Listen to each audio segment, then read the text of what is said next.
worldwide.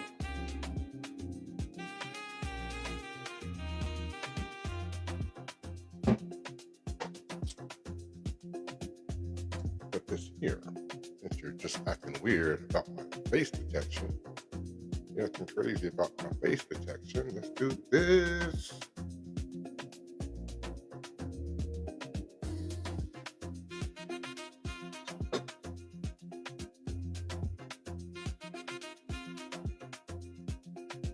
Good morning, Shauna. I see you, girlfriend. Welcome in. I hope you have a pen and a paper. Getting ready to take some notes. What's up? Loving on you, girlfriend. How you doing? How you doing? Welcome to Relationship Rewind. We do this every Saturday where we talk about everything and all things about self-love. Project SeLFLoVe. So I'm gonna give guys a couple minutes to come in. We're gonna start 5 after the hour of 11 o'clock. I like to be prompt, if not early. And today we will be talking about freedom, which is the theme in Project SeLFLoVe for July. So I'm gonna go warm my coffee up. Hey, Jen Ken, how are you doing? Welcome in. Welcome to Project SeLFLoVe. Novalina, welcome in. Welcome to Project SeLFLoVe. So throughout the year, we've been talking about different things in Project SeLFLoVe to keep you aligned on the things that you need to do. We are in July. In July, it's about freedom. I know everybody's talking about freedom for the 4th. You know, I'm a Juneteenth guy myself, but we're talking about freedom inside you. So I'm going to ask you a quick question, guys, and I need to warm my coffee up. Oh, no, it's already warm. It's still kind of warm. It's still a little bit warm. Yes, I hold my coffee cup with 2 hands. Okay, welcome in from VA. Great. Thank you for joining in. I really appreciate it. Guess what, guys? Listen, spending time with me is time well spent, guys. When you walk away from here, hopefully you'll be able to learn something and have some takeaways that will be able to help you stretch yourself and create those relationships within yourself so that you can attract those relationships that you want in life. Okay, so quick question. Have you ever walked away from someone, but they never walked away from you? Now, I know that doesn't make sense, but I'm not talking about it physically. I'm talking about emotionally. I'm talking about spiritually. Because sometimes someone can leave your life, but they continue living in your life, in your mind. Does that make sense? Because of the things that happen in that situation. You replay conversations. You revisit moments, you know, and then again, let me take these off because I'd be adjusting these all day and all night. Let me put these off. And then more importantly, you think about things you should have said, things you should have did differently, scenarios. I did that, guys, in my marriage. And then, you know, when I had my divorce, and then after that year after that, I was constantly rewinding things. What could I have done differently in order to prevent this to happen? But you have to understand, guys, you could not have done anything to prevent what was happening if that person was not able to move with you. So here's the question that I want to explore today. What happens when things that you're trying to escape are the very things that you're still carrying? Because that's where freedom begins. And that's what we're talking about. You know, again, that's your first stretch moment. That's what we're talking about. Freedom is not something someone gives you. Freedom is something you stop taking away from yourself. You stop doing those things that keeps you in the past, if that makes sense. Again, I always circle the wagons. When we're talking in Relationship Rewind, I am the guinea pig. So you'll always hear about experiences from me. These are not something that I've cooked up. These are live things that has happened to me, you know. And I'm grateful for those things because, again, things have to happen for you so you can grow into where you're supposed to be coming. Hey, Janelle, welcome in. Chime in, say hello, and tell me where you're from. Hey, Kicking It with Kay, how you doing? So many of us are waiting for people to apologize to us. We're waiting for something to happen. We're waiting for someone to acknowledge our pain. We're waiting for someone to see our value. We're waiting for circumstances to change so we're able to move forward in those things. But what if,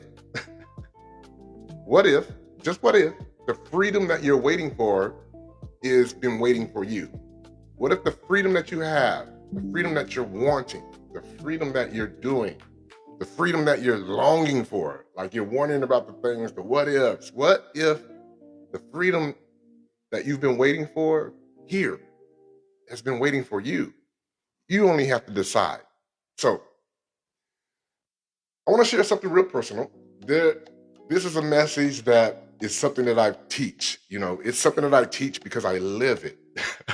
Because there was a time in life where I questioned whether I was enough. And, it was through my situation and my relationship that I had. And it was not because someone walked up and said those words, because sometimes life doesn't have to say that directly. Sometimes it teaches us through experiences. The experience that for me was my divorce. But, other experiences is, through rejection, through disappointment, through relationships ending, like I just said, through moments where we wonder and we question ourselves and we ask ourselves, was I the problem? In my book, and Stretch Yourself, I always say, who's the least common denominator in every relationship that you keep? That's another question. Who is the least common denominator in every relationship you keep? It's you. In every relationship, whatever's happened and you're blaming that person, I always say you're the least common denominator. So you got to find out what you're doing to attract those things within your life. So I know people understand that feeling.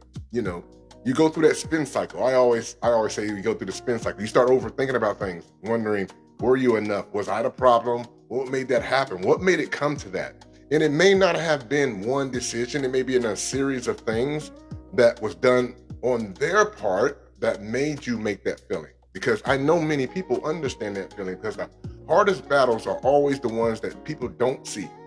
The hardest battles are the ones you battle every day. You walk past people that you think that's doing great, and in their mind, it's like two cats in a bag fighting. You know what I mean? So, conversations that you have with yourself, things that's happening, things that's going on, that voice that says, maybe I am not enough. You know what I mean? Maybe I am. Maybe I am. You start doubting yourself and you start second guessing yourself. Does that make sense? So when you start doing that, you start going through that spin cycle, and you don't want to do that. You definitely don't want to do that. You're enough. You're not behind. You're right on time. And the one thing that I had to learn was something powerful. That voice that's inside your head, sometimes it spits fear. Everything that's out there from a point, one point or another. Hey, Debbie, how are you doing? Welcome into Relationship Rewind.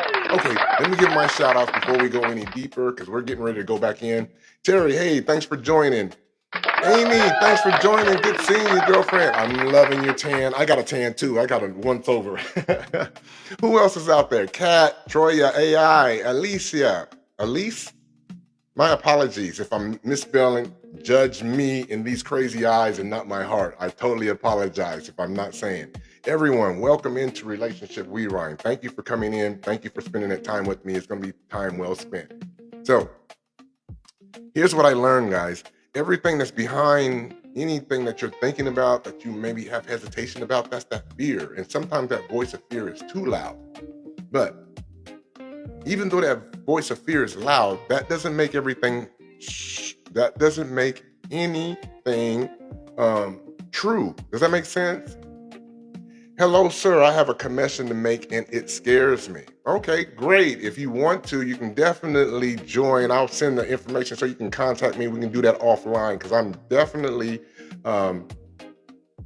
doing Project SeLFLoVe this evening, or today, this afternoon. So you're more than welcome to DM me. Hey, Valerie, how are you doing? Welcome in. So, guide your higher power, the universe, whatever you believe in, guys, doesn't create you with greatness, inside you. You just have to spend your life apologizing, taking up space. Does that make sense? Let me say it again. God, your higher power, the universe, doesn't create you with greatness inside you just to have you spend your life apologizing for taking up space. Listen, because you already have greatness within you. But what we're doing here is just we're uncovering things. There's nothing new that we're trying to learn. I'm making you, honestly speaking, making you remember who you are. So today is not about just a conversation about becoming someone else. This is not about you creating a fake version of yourself, a version that looks perfect on TikTok, but then you go on Instagram, it looks perfect on Instagram, then you go on Facebook, whoever uses that, and it looks perfect on Facebook. A version that has everything figured out and people are looking at you from the outside in. This is about you remembering who you are. Does that make sense? This is about you remembering those things that you liked when you was a kid, those things that you enjoyed, those things that brought you happiness, those things that brought you joy before your parents and life just reached out at you and touched you up and really made you realize a lot of different things, before fear convinced you otherwise of things, before rejection convinced you wasn't lovable. Because, when you get rejected on any level, whether it's a job, whether it's a relationship or anything, you feel some kind of way. Rejection makes you feel some kind of way. I'm not the only one, guys. I'm raising my hand. Are you? Before disappointment convinced you that you wasn't capable. Before other people's opinions, because we on social media, everybody's social. And so you're getting everybody else's opinion about how you do videos, how you like this, what you're posting on. Does that make sense? And that's before other people's opinion became louder, before your own inner knowing and your own inner understanding. Because somewhere along the way, many of us, like myself, we forgot. We forgot how we stand up and be confident and be strong in who we are as a person. And that's why we're here right now. Welcome to Relationship Rewind, guys. This is a place where we just don't talk about relationships with other people. We talk about that most important relationship that you will ever have in your life. And that's that relationship with yourself. And then here's the caveat, guys. Here's the here's the rub on this. The relationship that you keep with yourself, I don't know if you know this, but it attracts all those relationships that you want to have in life. If you don't think it doesn't affect your money and your finance, yes, it does, based on your belief about money and finance. If you don't think it, hey, Lenore, how are you doing? Great, welcome in Relationship Rewind. This is July's Relationship Rewind, and the theme is freedom. We're talking about freeing yourself from them things has happened to you in the past, and you're still carrying them. Which brings me to I'll have to share this with you, Lenora. So there was these two monks, right? These two monks, they had an oath of never speaking to a woman and celibacy, right? So in China, they're doing a pilgrimage. They're headed to the mainland. Long story short, they chance upon a river. At the river was this lady. She had the kimono on, the whole nine. She was going to the same ceremony that they was going to, right? So the river was oh so high, but she was just dressed flawlessly. So she asked one of the monks, hey, listen, can you carry me across the river?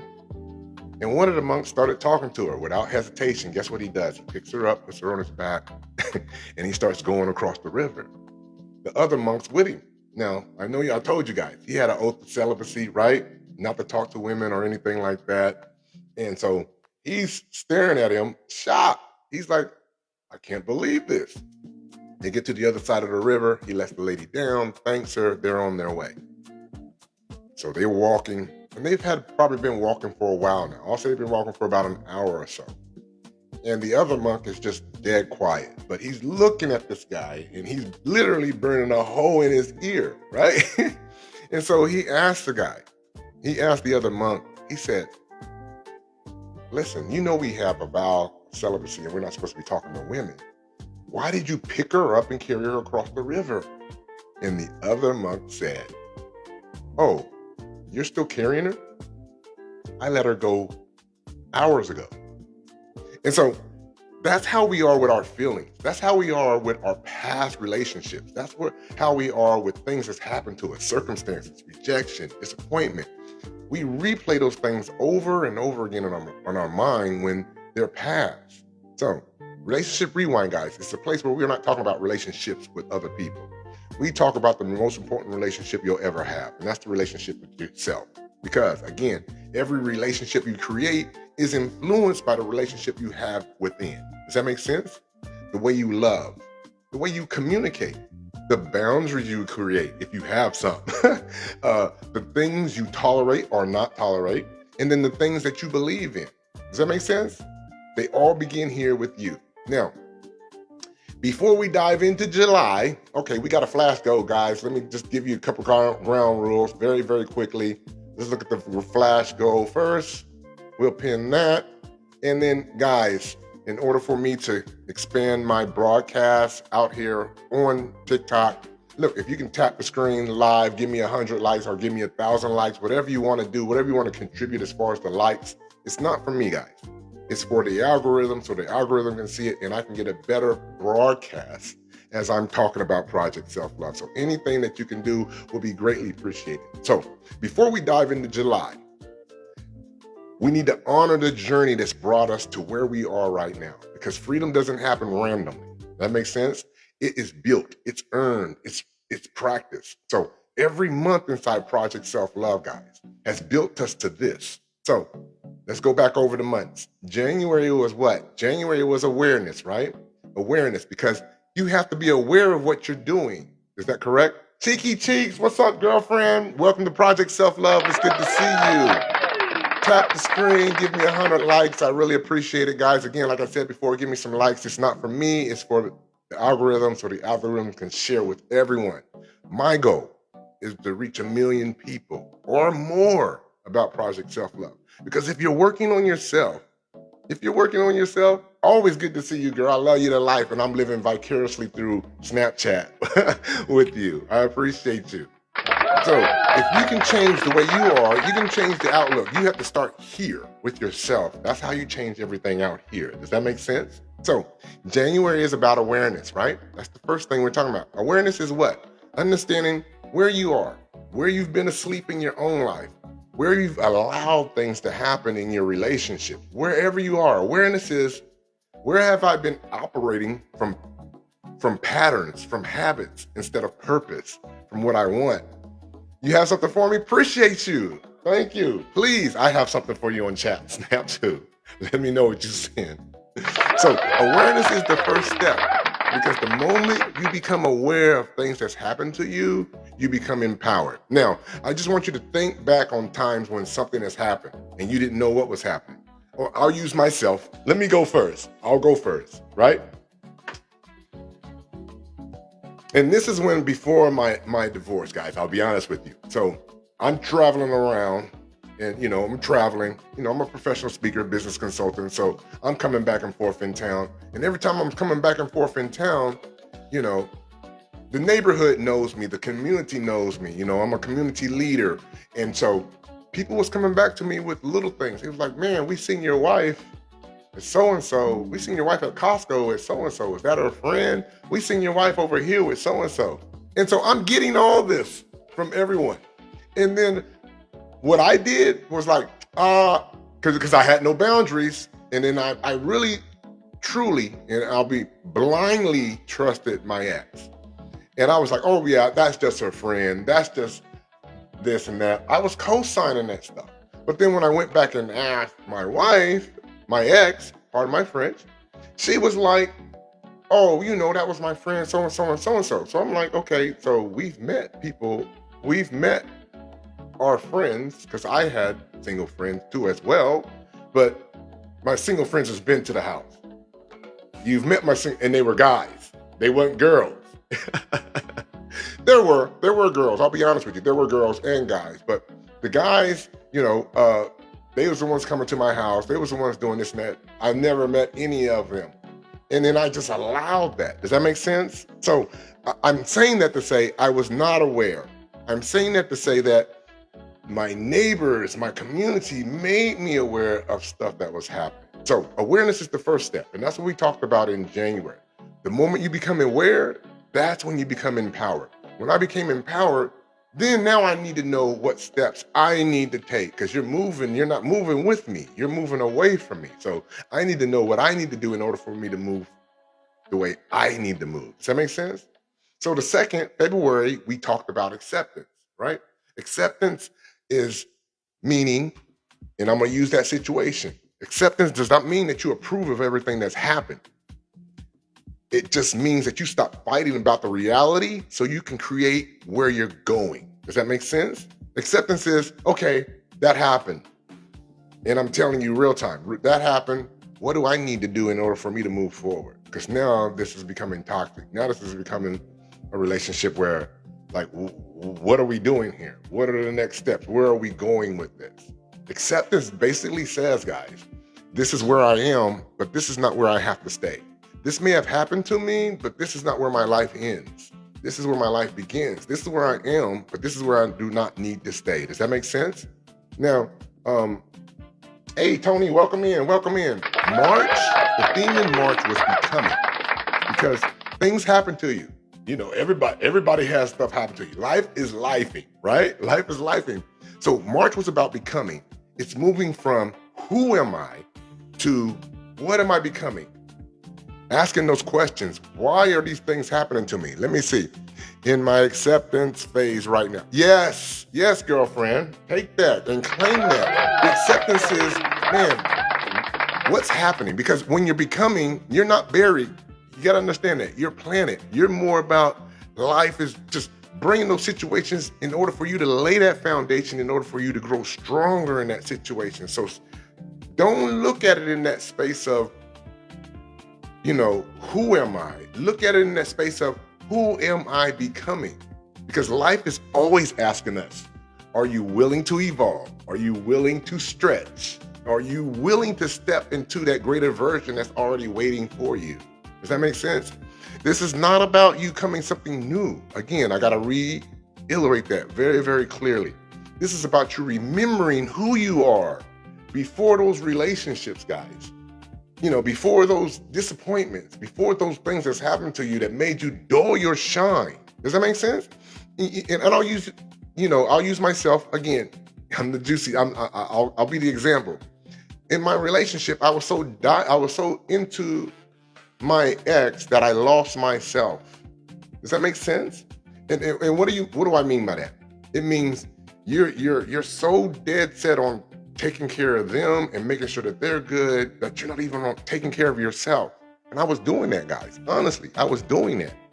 And when I started learning, and when I started making that shift, when I started understanding, and when I started learning about what boundaries really meant and all of those things, that's when they start to change. They change because they can't take advantage of you no more. Does that make sense? I'm away from 1.1K. Okay, congratulations, Mag. That's good to hear. So April is about alignment, guys. April is about alignment. What is alignment? I love alignment. So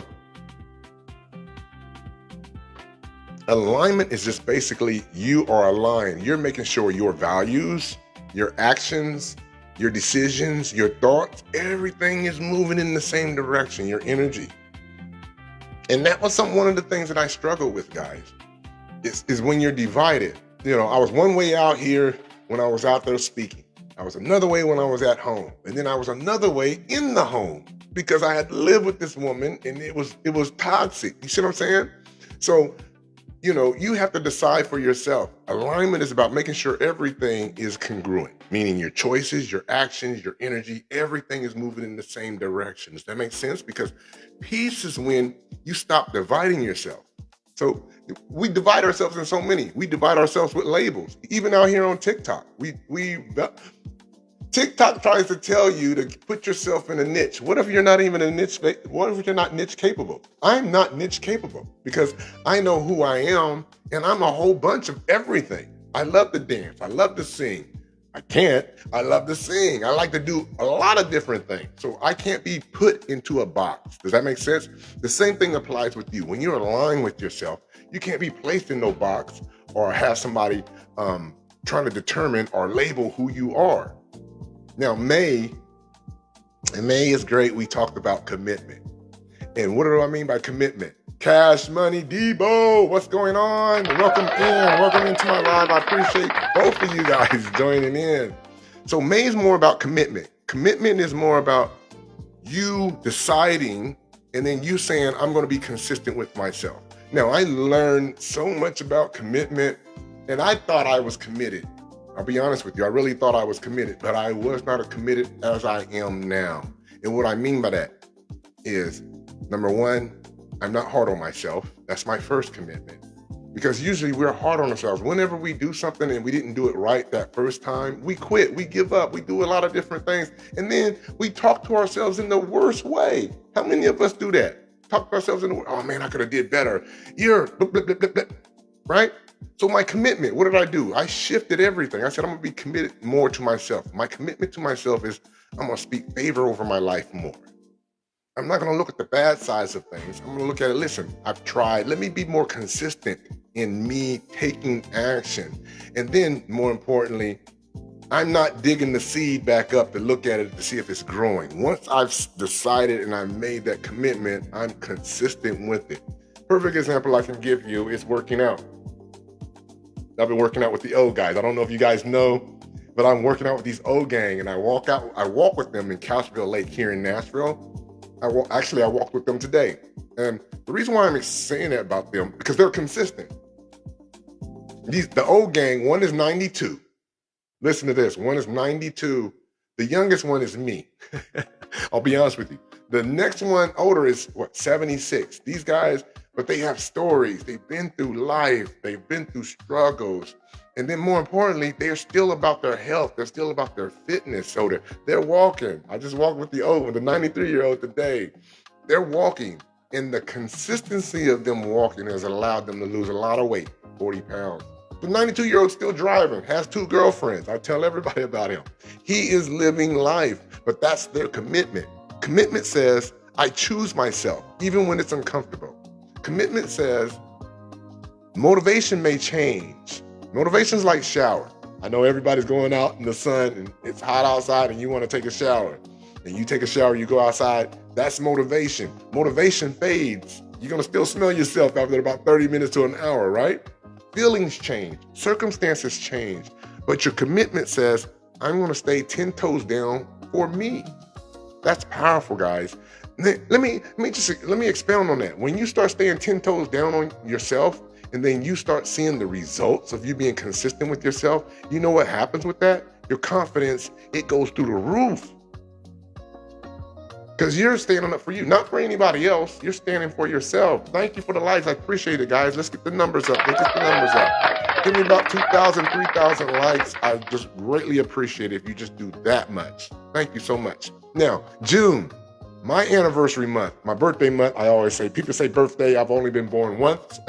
I say I've been born once, I die once. So that's my anniversary. Anything in between is my anniversary. So my anniversary month, June, is expansion. And this is powerful. We entered into expansion. Expansion is, are you willing to accept your limits? Are you able to grow bigger than what you've accepted? Because those limitations are the ones that you put on yourselves. Like, you know, honestly speaking, guys, walking with the old gang, I walk Mondays, Wednesdays, and Fridays, but I tested myself. I wanted to see if I could walk the entire week. Now, when I say walking, these guys are walking 4 miles every day. So do the math on that, 4 times 5, but they're doing it 7 days a week. 4 times 7, that's 28 miles. 28 miles a week, they're doing that at their age. So that was my challenge. That's expansion. Are you willing to become bigger than the limitations that you have accepted, those perceived limitations? Expansion always challenges you to stretch, to think, to grow, to believe differently. And here's what I've discovered. You can become aware, guys, right? You can accept yourself. You can grow, you can align, you can even commit and expand and still not experience true freedom. Because freedom is not about what you gain, guys. Freedom is about what you are willing to release and let go. Because, guys, we carry our past and so much, because we're so hard on ourselves. And I'm saying that because I've done that with myself. Yes, that is correct. That is correct, Cheeks. You need to love yourself first. Yes, ma'am. So that's where we're at right now. We're talking about freedom. Freedom's not about what you gain. Freedom is more about what you're willing to release.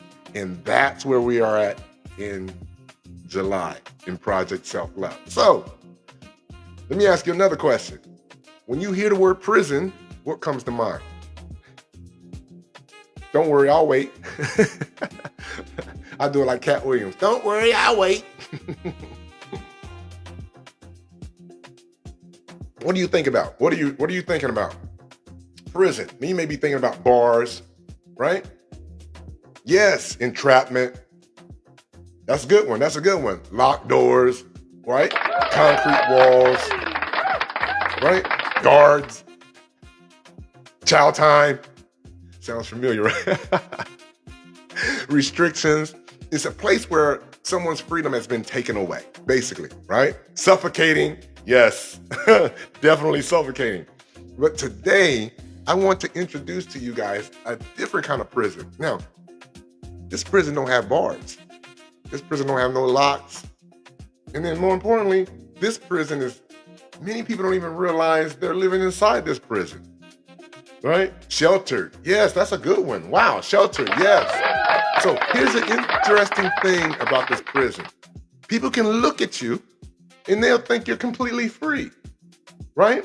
People look at you on Facebook, Instagram, TikTok, you know what I'm saying? What do they see? They see the smiles, they see you dancing, right? They see the confidence, they see the pictures, and you're looking at them, you see success.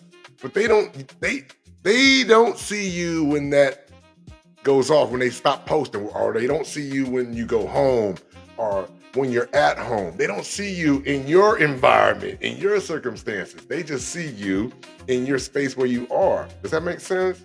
They don't see the thoughts. They don't see the doubts. They don't see the battles that's happening here. And that's what, you could be walking through a mall. How many of you like people watching? Hey, who is that? I'm trying to see. Tatted, too blessed. Hey, welcome in. How many people walk through the mall and they people watch, right? And I used to do that with my mom. We used to go out and we would sit there and we would people watch, right? And you do too? Okay, great. I knew we had something in common. And my mom and I used to call my mom Mo. So me and Mo, we would look at people. Mo and I would look at people and wonder where they're going and then what they're talking about. And then we would ad-lib whatever we would see on their face, we would ad-lib and create a story for them. Does that make sense? So, and every one of those people that we see walking through the airport, every one of those people that we see going anywhere, you just see them on the outside, but you don't see their thoughts, you don't see their doubts, you don't see those battles that's happening inside. Because guess what? That's that invisible prison. Some people are not trapped by circumstances. They're trapped by circumstances, they're trapped by beliefs, they're trapped by a lot of different things. So, here's your stretch moment. The hardest prison to escape is the one that you learn to call normal. Hello. So you may be going through a circumstance, you may be going through a situation, and you've been through that situation, and it probably has happened for so long that you feel like that's normal. Does that make sense? I always, when I'm out there on the road, I talk about this guy, right? He's selling door-to-door insurance. Now I'm telling my age, my apologies. He's selling door-to-door insurance in the South, in the summertime, right? And so he's hot, he's sweaty, he's walking around. You know how, I've done that before. If anybody's been a salesperson, sold magazines, sold anything, it's tiring. So he chanced upon this neighborhood, and this guy was sitting up on the porch, old man, rocking chair, sitting there, and he's just rocking. And he goes up in his yard and he walks up to the porch, and there's a dog up there. The dog's sleep, big old basset hound, sleep, moaning while he's asleep. So the guy goes up there and he starts talking to the man. He's talking to the man, he's explaining the insurance. All while he's explaining the insurance, the dog is moaning. And finally, he can't take it. He's like, excuse me, I'm sorry. We'll continue this. I have to ask you a question. Why is your dog moaning? And the old man, just rocking in this chair, not even missing a beat, he's like, he's sleeping on a nail. And the guy looks at him, he's like, well, if he's sleeping on a nail, why won't he move? And the old man said, he won't move because it's not painful enough for him to move. And sometimes that's how we are. We're in situations, we're in circumstances, we're in things. I was that way. I was in a space where I didn't know where there was, and it was so painful. And I was complaining about it and I was bitching and moaning about it, but I was not trying to move because I was conditioned to think that that was normal. And that's what most of us do. We're so familiar with that pain that our peace feels uncomfortable. We get so familiar with disappointment that hope feels risky. We don't want to put ourselves out there and risk nothing. We become so familiar with rejection that if somebody really gives us genuine love, I'm gonna put my hand up on that one. Someone gives you genuine love, genuine relationships, we feel like it's being suspicious. We're throwing up red flags. And eventually, guys, we don't even realize that we're living beneath who we are created to be. That's that invisible prison. I remember when I was coaching someone who from the outside, guys, I'll be honest with you, they looked like they had everything together. And I did too, I thought they did. Responsible, they were somebody everybody respected. And during one of our conversations, they said something that I would never forget. They was like, Ron, hey man, I gotta tell you, man, I am tired. I'm just so exhausted. And I was like, exhausted from what? And they said something like, again, like I said, it shocked me.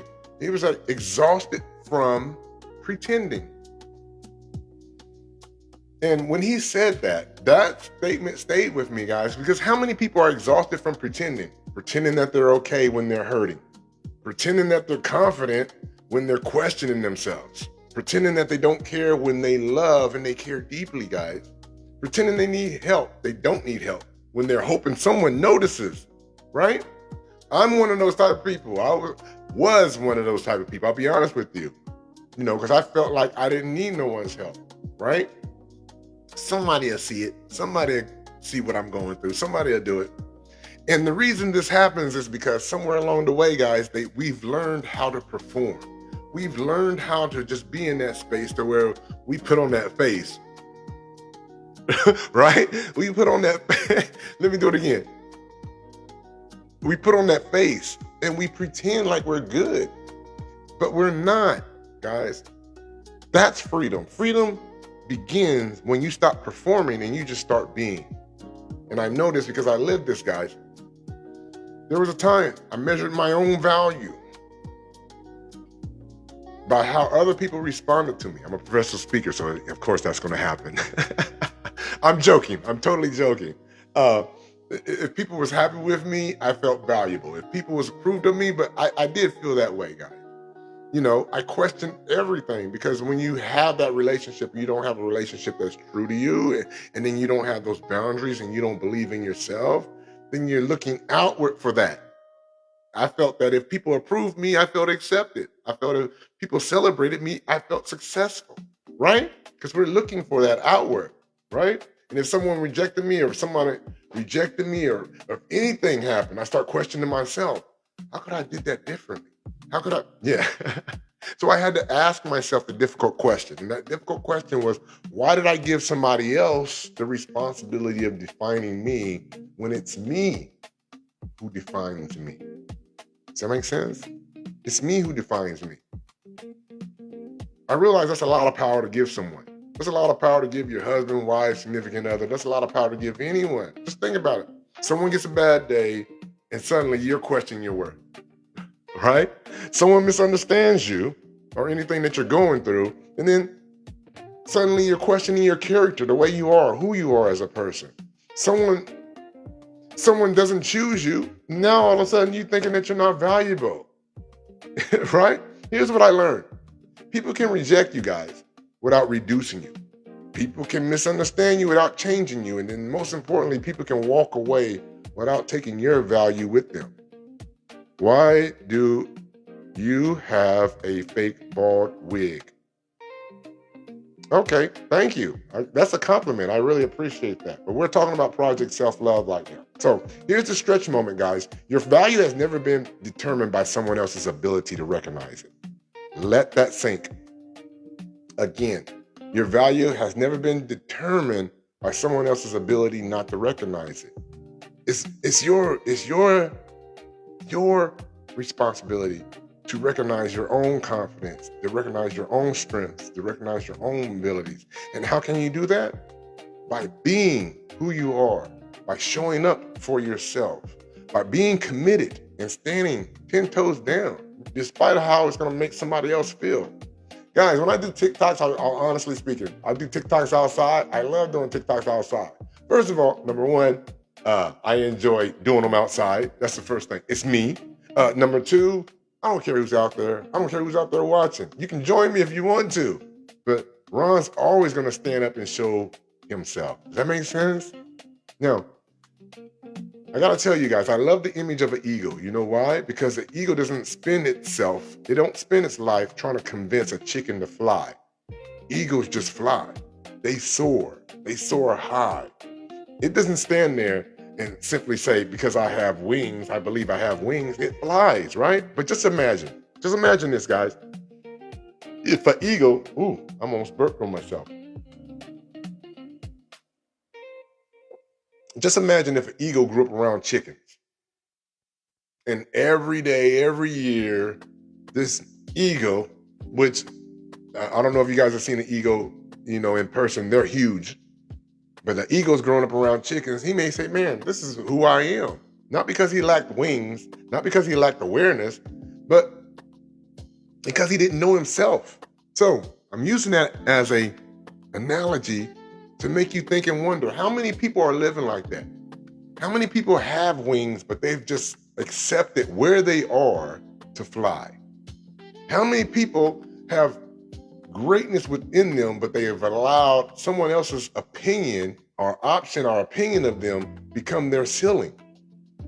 The perfect example I can give, guys, is everyone has a great ideal, including myself. And this is one thing that I definitely learned, and I can definitely share it with you.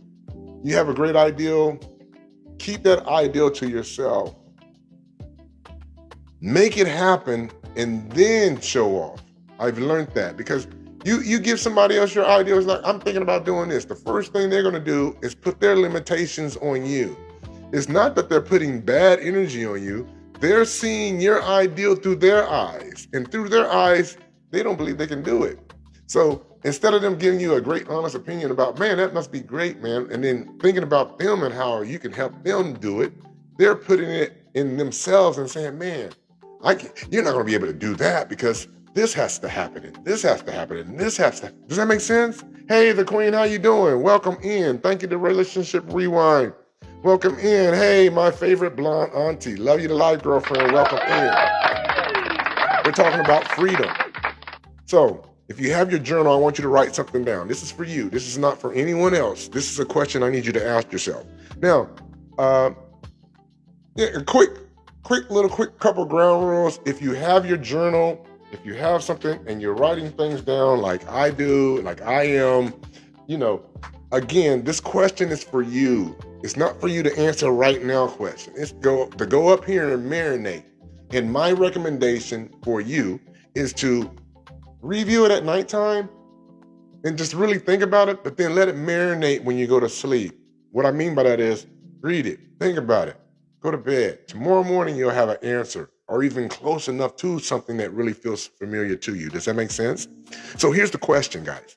What story have I been telling myself that no longer deserves to control my future? I'm gonna say it again. What story have I been telling myself that no longer deserves to control my future? Take a moment, write that down. Now maybe it's I'm not enough. That was one of mine. Maybe it's nobody stays. Well, maybe it's one of mine. I always fuck things up. But look, I change that around, guys. I always say players fuck up. You know what I'm saying? We fuck up, but we still move forward, right? It may be I'm too old. I'm too late. I'm not capable. Put a label on any of them. Whatever comes up, guys, write it down.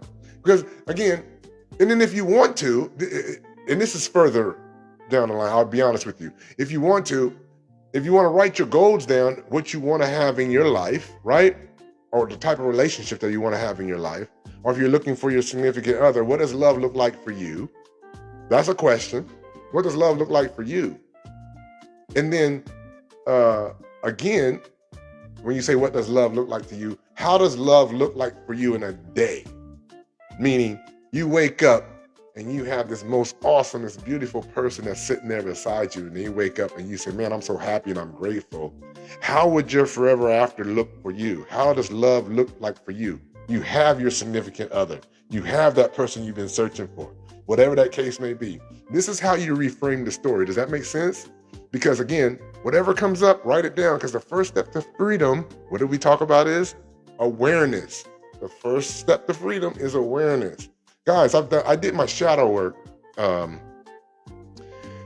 which was very depressing. Shadow work probably about 2-3 weeks ago, which uncovered a lot of things that came up to me, right? And understanding what I needed to make me feel better and to answer those questions like you.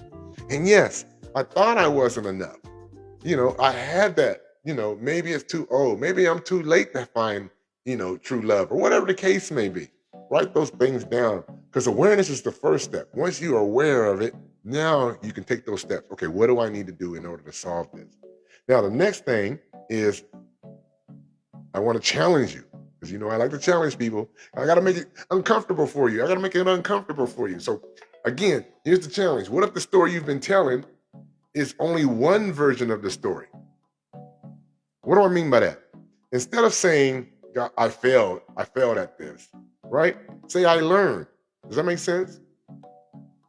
Instead of saying, I was rejected, say, I was redirected. Sometimes, guys, God's your higher power, the universe, whatever you believe in, you may want something so bad. And then you're there, you've got it, you're getting ready to get it. And then all of a sudden, everything falls apart, right? And then you're wondering why you was rejected. Everything was working so well. Many times, guys, I have my own business. So there's many times when I've sat there and I've interviewed, I'm a great interviewer, knock an interview out the park for a potential client or somebody. And then guess what? They take another direction. And I used to personally take that. I'm like, what did I do wrong? What do I need to do? And I'm looking at myself. Maybe something's wrong with me. Maybe I'm broken. But no, these things right here, you're redirected for something. Sometimes God, your higher power of the universe, doesn't want you to go down that road because there's something greater and better for you. Okay, please repeat the question. Okay, Renee, I got you. So the question is, I'm going to repeat the question. It is, what story have I been telling myself that no longer deserves to control my future? And perfect example I can give you, there was one thing that I thought that I was not able to do, right? And man, come to find out, after doing some research and then saying, okay, I'm gonna commit myself to doing this. I'm gonna see why I have this limiting belief while I'm saying that I can't do this or I can't do that. I had all the tools all along. So again, like I said before, Renee, hey, just take a moment. Maybe it's in the evening time. I like to do things in the evening time and then wake up in the morning time. I meditate in the morning time and make sure everything is resonating with me, whether you're praying with God, your higher power, the universe, whatever you believe in. You have to have those disciplines in the morning time so you can set your intention, so you can live with intention throughout the day. I'm never worried about things that's happening because I'm already set up my day intentionally. I've already envisioned how my day is going to go. So just take a moment. Maybe it's not enough. Maybe I'm always messing things up. I'm too old. I'm scared. I'm not capable. I'm too late. Whatever comes up, just write it down, guys. And this is just for you to just understand. Now, we can reframe it once you have that down, right? So the story you're telling yourself may be one side of the story. It's, I've learned that, again, our words have power. So if I said I failed something, I have to switch it up. Maybe I learned. Here's what I learned. Here's what I've learned. Instead of me saying I was rejected, again, like I was telling you about everything I applied for, proposals, working with clients, I was redirected. Maybe I didn't need to work with that client. Hey, Danny, how are you doing? Love you to life, girlfriend. I'm always living vicariously through you. How are them grandbabies? So, you have to reframe it, guys, because guess what? That story may explain where you have been, but it doesn't have permission where you're going. Does that make sense? That story may explain where you have been. Yeah, everybody's had situations. That's a so what. I always say that, guys. It's kind of like you're wanting new shoes, and then you don't have the money to get those shoes, but then you look over and you see a guy that just had no feet and he's in a wheelchair. There's always something that's happening that somebody may have done or anything that makes you realize you're in a better space. Does that make sense? This is why I created Stretch Yourself 22 years ago, guys. 20 years ago to the day, 2006 is when I started my business. I realized something, guys. I realized this. People don't need someone telling them that they're broken. They just need someone to remind them of the power that God has put inside you. Because if God breathed life within you, then you are a creator too as well. You have to sometimes you need to be reminded who you are and what you stand up. Sometimes you need to remind that you still have possibilities. Sometimes you need to be reminded that, life is not over because something has happened to you. Life is always lifing. Does that make sense? Sometimes the ending of one chapter is an invitation for you to begin another. Sometimes it may be, hey, look, I need to step out on my own. I'll give you a great example. When I was working, just over broke for corporate, I worked for Bell South when I got out the military, $85,000 a year, site administrator. I had about 50 people under me. I had about 10 sales reps as my director, 12 sales reps, and 12 sales managers, and then they had probably about 10 underneath them. Well, 5, about 10 underneath them, about 50 people. Anyway, long story short was, I reached a point in my career where, man, I was all over the world with the military, being a ranger and doing all those wonderful, awesome things in different countries. And then you come back and it's like being on an express train. It's like being on a bullet train in Tokyo. And then you get on a local train here and it's just putting along. And I'm sitting there in my office, great view, see the Atlanta skyline, looking like, man, is this it? Even though it was a great job, it was a good space, great condition, everything that was in, you know what I mean? Just wondering, man, is this it? Is this sort of life? Do I got to come to work every day and just do this? I wanted more. But then, again, you have people telling you other things. Nah, you can't do that. You can't do this. You can't do that. But one of the things that I loved about myself is I didn't allow anyone to tell me. I have to experience it for myself. So, during that time when I was at Bell South, started applying for gigs, I took a lesser gig, $35,000 to go work with my mentor. But my mentor was doing something that I loved. And I'll never forget, my boss, guys, was an ass clown. Pardon my French. And the reason why I say that, hey, Val, how are you doing, girlfriend? Welcome in. Sight for sore eyes. I miss you. And is that you? Because I know you was going through a lot of different stuff and I reached out to you and you didn't respond. So I automatically assumed that's someone else. So I took my boss was an ass clown. What I mean by that is the way he did business. And I know I'm digressing, but we're going to get back to it. When he used to fire people, he used to take them out to eat and fire them. He was so bad. So when I got my job, when I got my job working with my mentor, again, I did the same thing he did, because he treated people bad. I did the same thing he did. I was like, look, let's go out to eat. And he was like, go out to eat. Where are we going to go? I said, anywhere you want to go. Because he used to do that to them. And I was like, why are they falling for that? Anywhere you want to go. And he thought about it for a minute. He said, wait, are you leaving?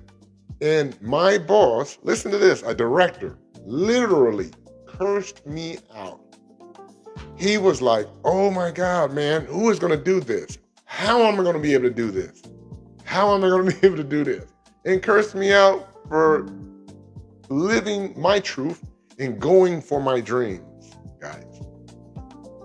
But that was my decision. And just because that chapter ended, it opened me up to a whole nother different world. You know what I mean? And those were blessings, guys. So today I want you to ask yourself, just ask yourself this question. Am I living my truth or am I living from old programming? Because we've all been through situations. I'm gonna be honest with you. I've been through a divorce, experienced it. And then what I mean by am I living my truth, meaning who I am? Or am I living from that old program that I used to do when I was married or when I was, hey, Fit Smooches, love you to life, girlfriend, welcome into Relationship Rewind. I see you in.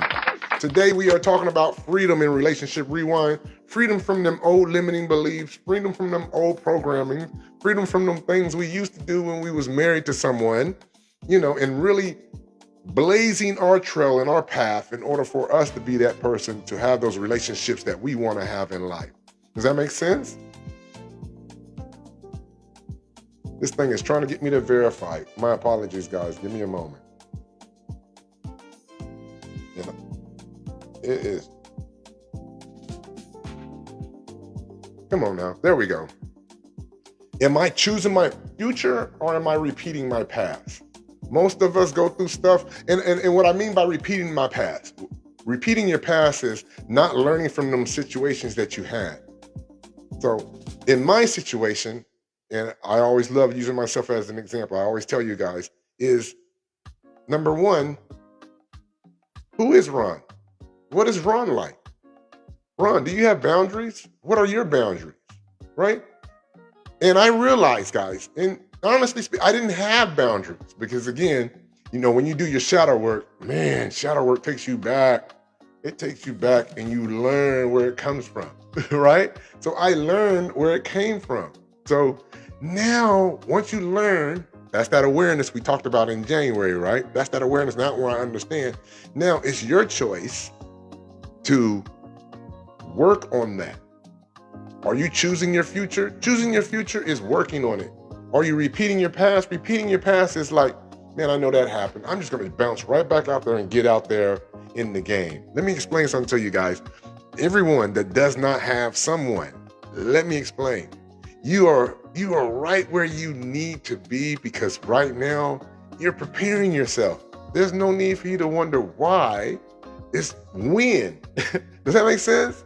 So, and until that space happens, until that miraculous woman, guy, whoever you love comes into your life, stand up in your truth and just be you and show up as you, authentically you, and not be on the wall. Because I'll be honest with you guys, as a law of attraction coach, certified, if you're asking those questions, you're saying that you don't want that. It's almost like you're saying, I'll give you a perfect example, guys. Okay, bear with me.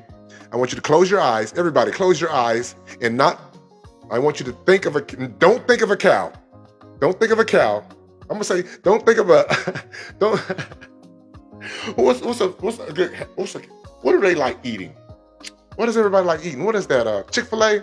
I want you to, don't think of a Chick-fil-A cow from Chick-fil-A. Close your eyes and think about it. Now, if you close your eyes, right? If you closed your eyes and you thinking about the Chick-fil-A cow, you can see it. You're not thinking about it. It automatically appeared. So you can't say, because your mind does not know no, don't, not anything. You only have to picture it. I need to get that as a visual.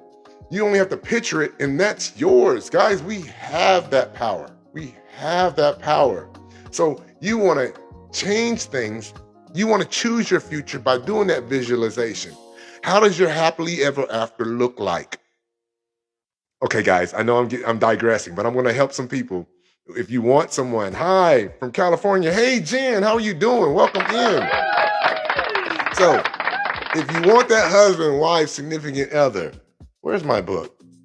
Give me one quick second, guys. I'm going to get my book. I'm actually going to go get my book.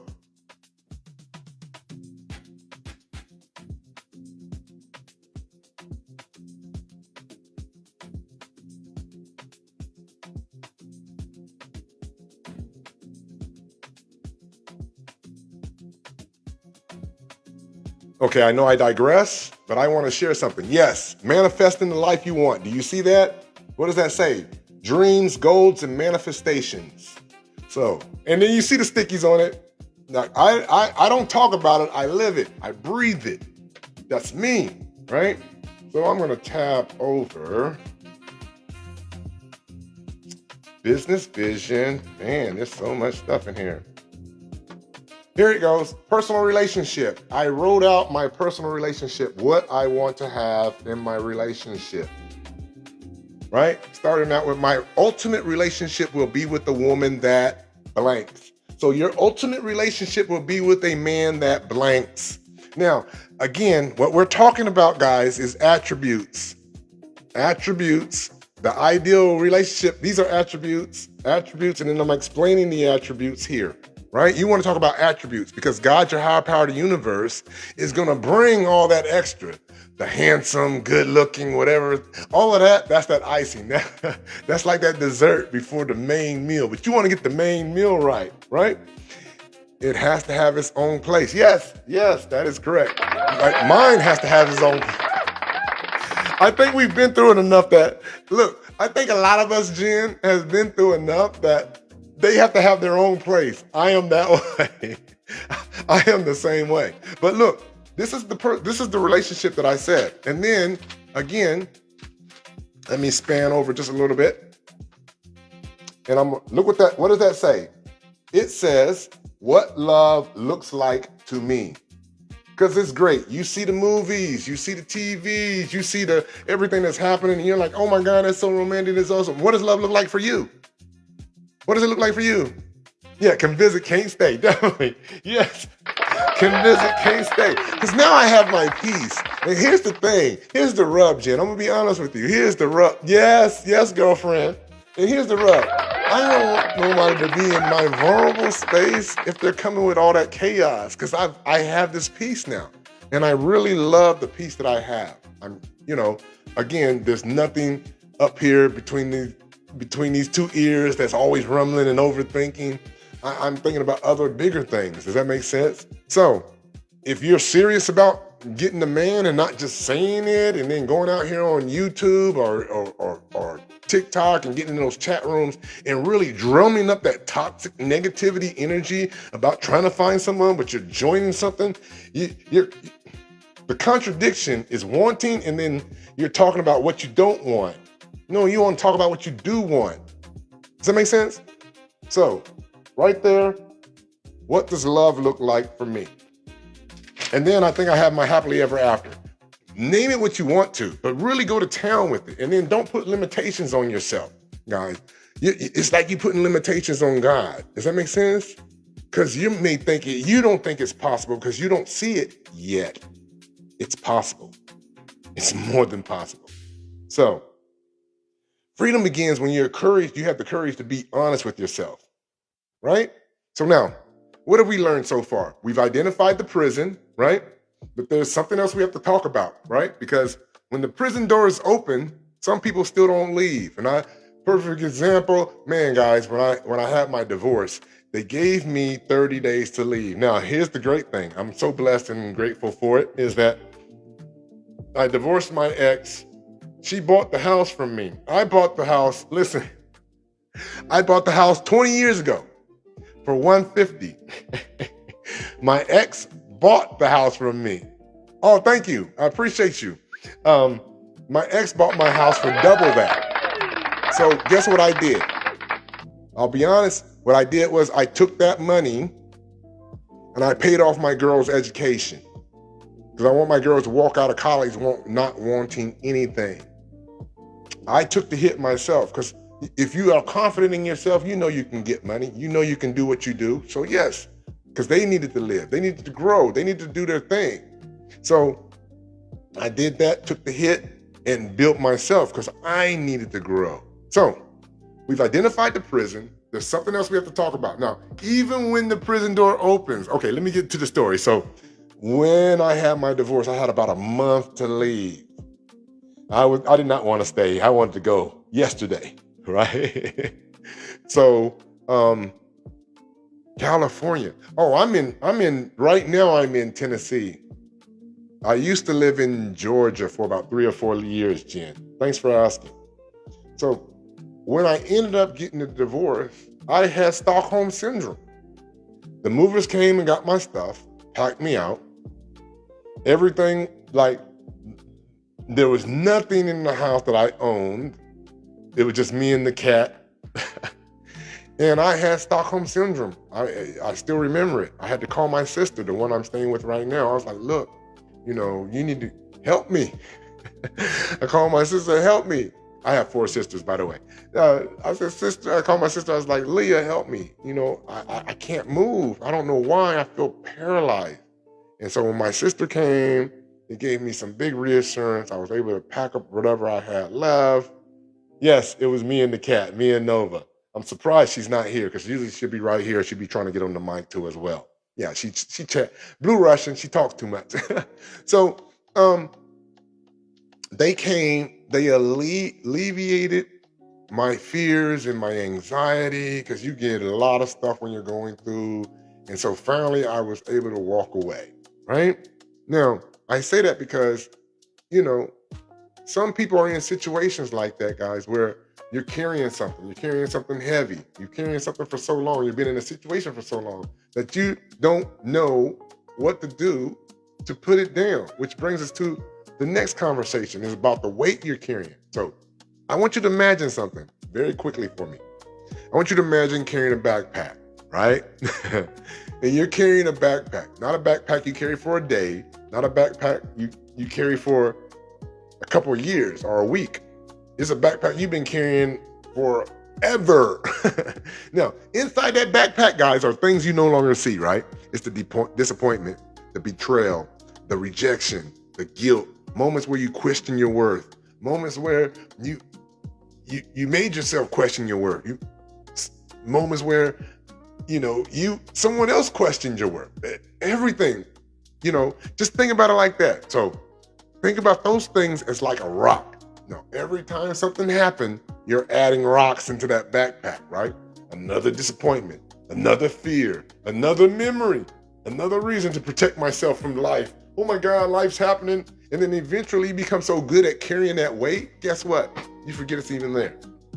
You forget it. That's where that shadow work comes in. Does that make sense? So here's the question. Just because you're strong, right? Yes, Jen. Yes. Jen says she's no longer carrying anything, and it's so freeing. Let me say, I'm another one, not carrying nothing.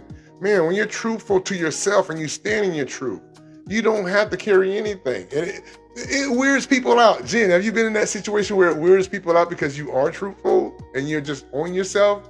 So here's the question, guys. Just because you're strong enough to carry something, does that mean you're meant to carry it forever?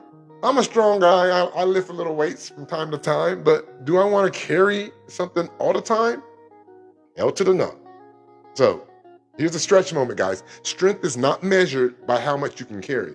Your strength is the wisdom knowing when to put something down, knowing when to let something go, knowing when to let it go. Some things you can't change, man, guys. I remember one time when I packed the suitcase.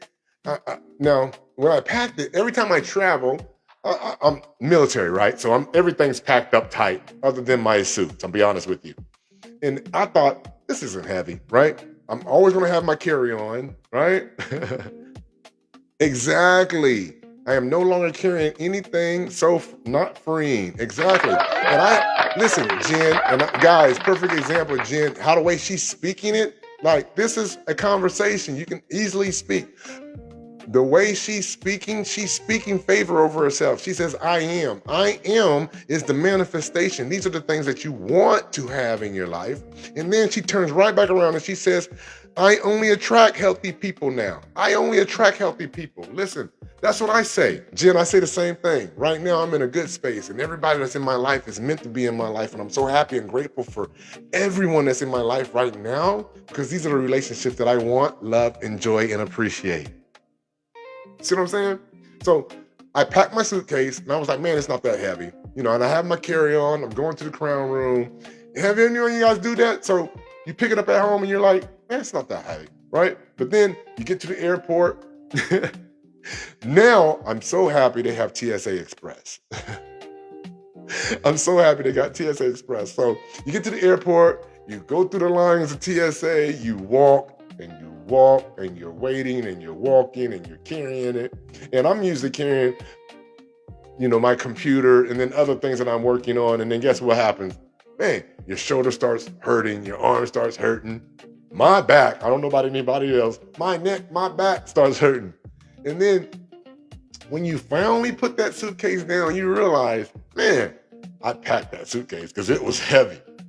And emotional baggage is the exact same way, guys. We carry things, right? We carry a lot of things. We carry rejection. We carry, disappointment. We carry someone else's approval of ourselves.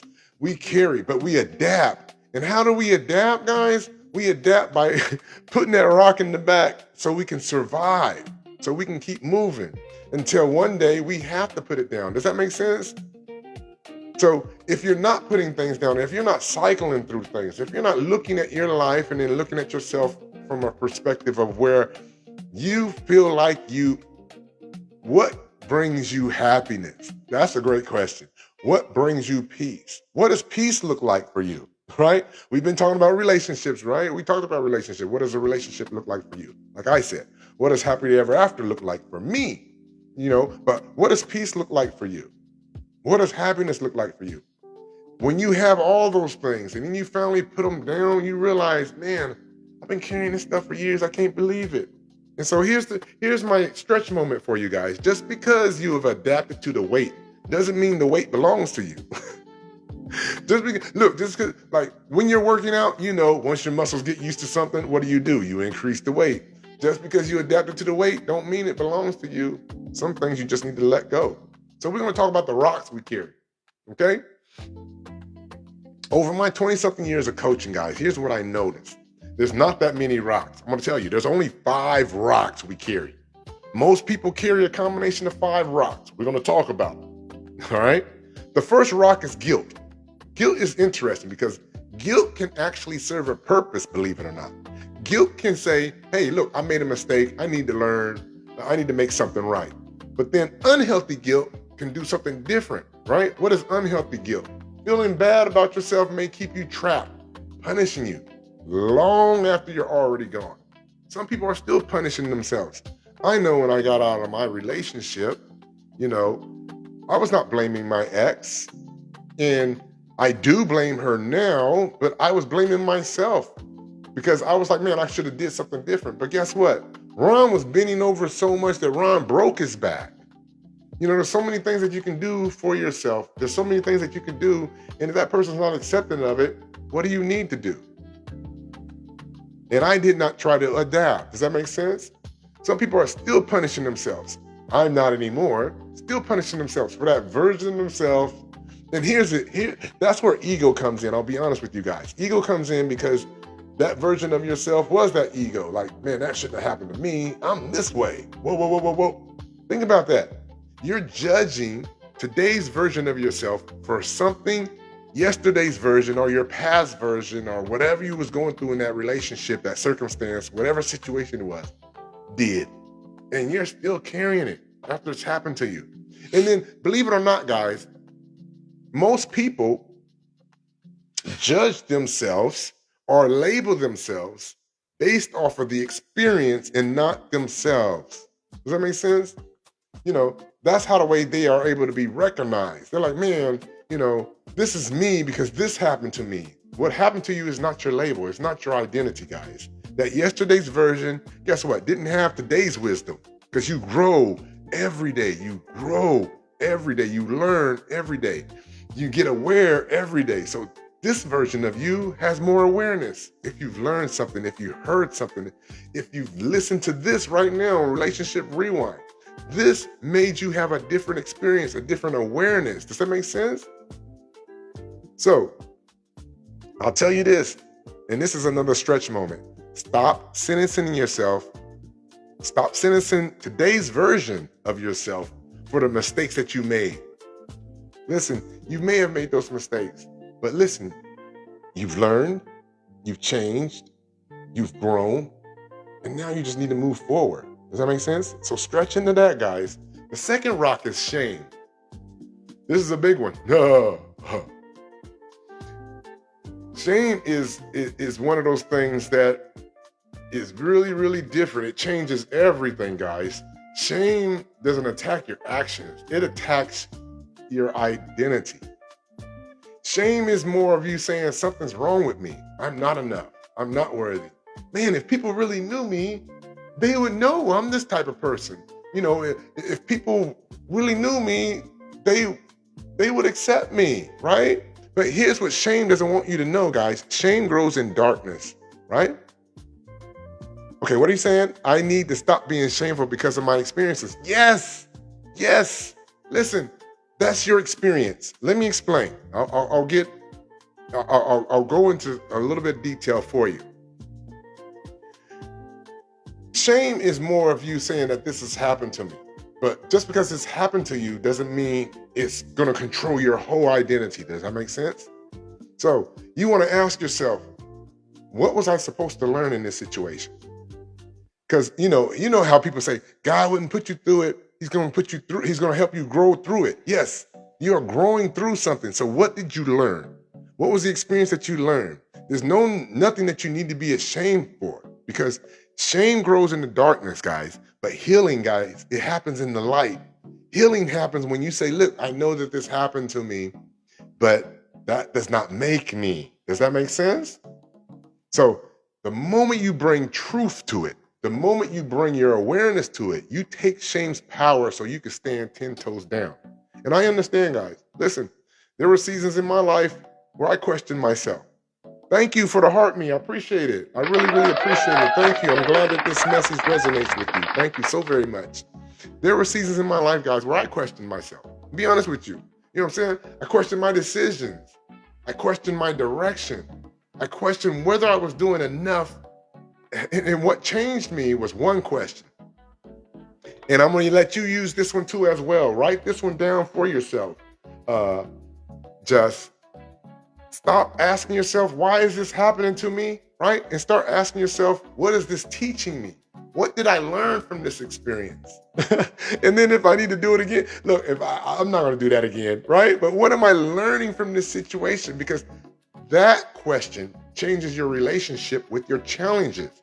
Because sometimes God, your higher power, the universe, whatever you believe in, is not trying to break you.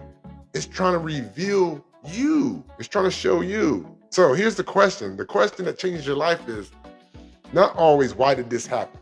Sometimes it's, who am I becoming because it happened? Because you're learning. Once you learn something and once you grow, you're becoming aware. That changes your whole perspective about who you are as a person, right? And now you have that awareness and you can change it. The third rock, guys, is regret. Regret is one of the heaviest rocks, guys. But before that, so I was walking in the park today with the old guys.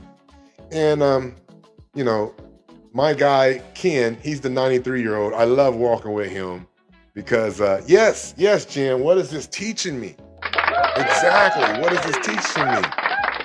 So he's always like, I love these guys. They're so cute because older people are cute to me. He's telling the other guy, he's literally ripping into the other guy because he's telling him he's not taking risk. He's not living. He's not doing this. He's not doing that. And then one of the great things is he's at that age where he's replaying things over and over again, right? What do I mean by that? When you get older at that age, they're only replaying moments. So while he was replaying those moments, I asked him a question. Hey, Bree, how you doing? Welcome in. Thank you to Relationship Rewind. We are talking about freedom. So I'm talking about the 92-year-old. I walk with this gang, the old gang. Guys, 90, the oldest guy is 93. They do 4 miles a day. Let me just tell you that, Bree. 4 miles a day. I only go out there. I used to go out there Mondays, Wednesdays, and Fridays. They broke me. I'm going to be honest with you guys. I'm young. They broke me because they're doing 4 miles a day. Do the math on that. I was doing 28 miles a day. I was like, man, I can't be going with you guys no more. I got to manage you guys. I can only go out with you guys Mondays, Wednesdays, and Fridays. Now, guess what I'm doing? I'm doing Mondays, Saturdays, and Sundays. So I'm getting about 12 miles a week. Now, what they have These old games. It's memories. One guy was a truck driver. He's been all over the U.S. and Canada. Truck driver. He has so many great, wonderful stories. Ken, the one I'm talking about, he's from Canada. He designed. Listen to this, guys. Kenmore and I think another truck. What's the other truck? Peterbilt. He designed those trucks. Meaning the concept came from here. He was telling me yesterday. He said, man, yeah, I would think about the truck. And what I was thinking about is the driver. How can the driver be more comfortable? And then he would draw it, and then he'd take it into the office. And then he said he will watch his stuff come to fruition. So I say all of that to say, he told me the story. And what I asked him was this question. I said, Ken, do you have any regrets? Now, Ken's been married 3 times. He has 3 girls. One of his girls ended up transitioning that he felt bad about, but his 2 girls, one's a Marine, she's in the Marines. His other girl, she's a truck driver. And he says, I don't regret any moments that I had, anything that I've done. I've lived a wonderful life, and he had the memories for it. The other guy that we work with, he's a truck driver. He drove for Kroger's. He was in the box. And what do I mean by in the box? He just stayed in his lane. He didn't try to go any further. He didn't try to do any more. When he got into a marriage, he came home, his wife ended up cheating on him. And then from there, he had such a bad experience with her cheating on him. Guess what? He never tried to love again, guys. And so asking him that question, he can't answer the question. And so I tell you guys this story because Ken's 93 years old, and he don't have that rock that we're talking about right now, which is regret. Regret keeps us looking backward. What he's looking at is those memories and those moments. You know, regret keeps us looking back. What could have happened? What could have changed? What could have been better? Where life is asking us to move forward. Does that make sense? So have you ever replayed a conversation? Something that you should have said, but you didn't say it? Something that you said that you wanted to take back? Something you wish you had done differently? I bet you there's a lot of people out there that's been getting, canceled, as they say. Wish they didn't say something. But guess what? Your mind keeps replaying it. I don't know about you guys. I'm that way. My head will replay it over and over again. But guess what, guys? You can replay it over 1,000,000 times over, right? It's gonna remain the same, guys. It's gonna remain the same. You can keep replaying it. I don't care how many things you can do. It's gonna stay the same. What's the only thing that's gonna change is your peace. Your peace going over those things, reliving those moments over and over again. It's only gonna take away your peace. What you coulda, shoulda, woulda, did, but you didn't do it. Does that make sense? Now, have you ever been driving and only looking in the rearview mirror? Have you ever been driving and you said, look, let me just back, only driving just with the rearview mirror? I know, okay, let me see. Jen says, I am who I am because of the things I've done and not done. No regrets. I love that. Guys, write that down. I am who I am because of the things I have done and not done, and I have no regrets. I love that. Thank you for that. I'm definitely going to pencil that in. Got to give you that. So, if you've ever tried driving backward, I remember when COVID hit and, they shut everything down. My business at that time, man, they cut me in half from the knees. I went from having, 30 clients to having half of that. And it was already in just the Atlanta area. And then I couldn't go see them. We did everything on Zoom. And I had to pivot things, right? So I ended up taking a gig. I worked for Hitachi during COVID, to keep my business afloat and to work. So I was working in Atlanta, and I used to go up 85, and it was over there in Brazelton, Georgia. Never forget, over there by Chateau Elan. Chateau Elan was one of my major clients. I love them. Anyway, and that was not a shameless plug. Visit the Chateau Elan. That's not a plug. Anyway, they had the forklifts there, right? And the forklifts are awesome. First of all, I'm a kid everywhere I go. I'm like, I want to get on one of those. But I was working for the management team. And they was like, no, you can't get on one of those. Like, again, guys, if you know me, somebody says no, what does Ron say? In my mind, there's no. I'm hearing them like this. When they say no, I'm like this, like Charlie Brown. I'm womp, womp, womp, womp, womp, womp. That's what I'm hearing. At this point, I want to get on that forklift. So I ended up talking to some of the guys there, and one of the guys that I really enjoyed, he took me in the back, right? He said, I'm gonna teach you how to drive the forklift. So forklift, you drive them forward when you're doing things, but when you have a load on in the front, guess what? You're driving backward. Guys, let me tell you, there are so many things I wrecked in that warehouse. I ran into poles, I spilled loads, but all of that, listen, you see me smiling and laughing because all of it was fun for me. And I'm telling you this story about the rearview mirror because sometimes we are looking at our life that way. You're not gonna get too far because guess what? Every mirror has a purpose. That rearview mirror on my forklift had a purpose, right? That rearview mirror is helping me drive. You're looking back because guess what?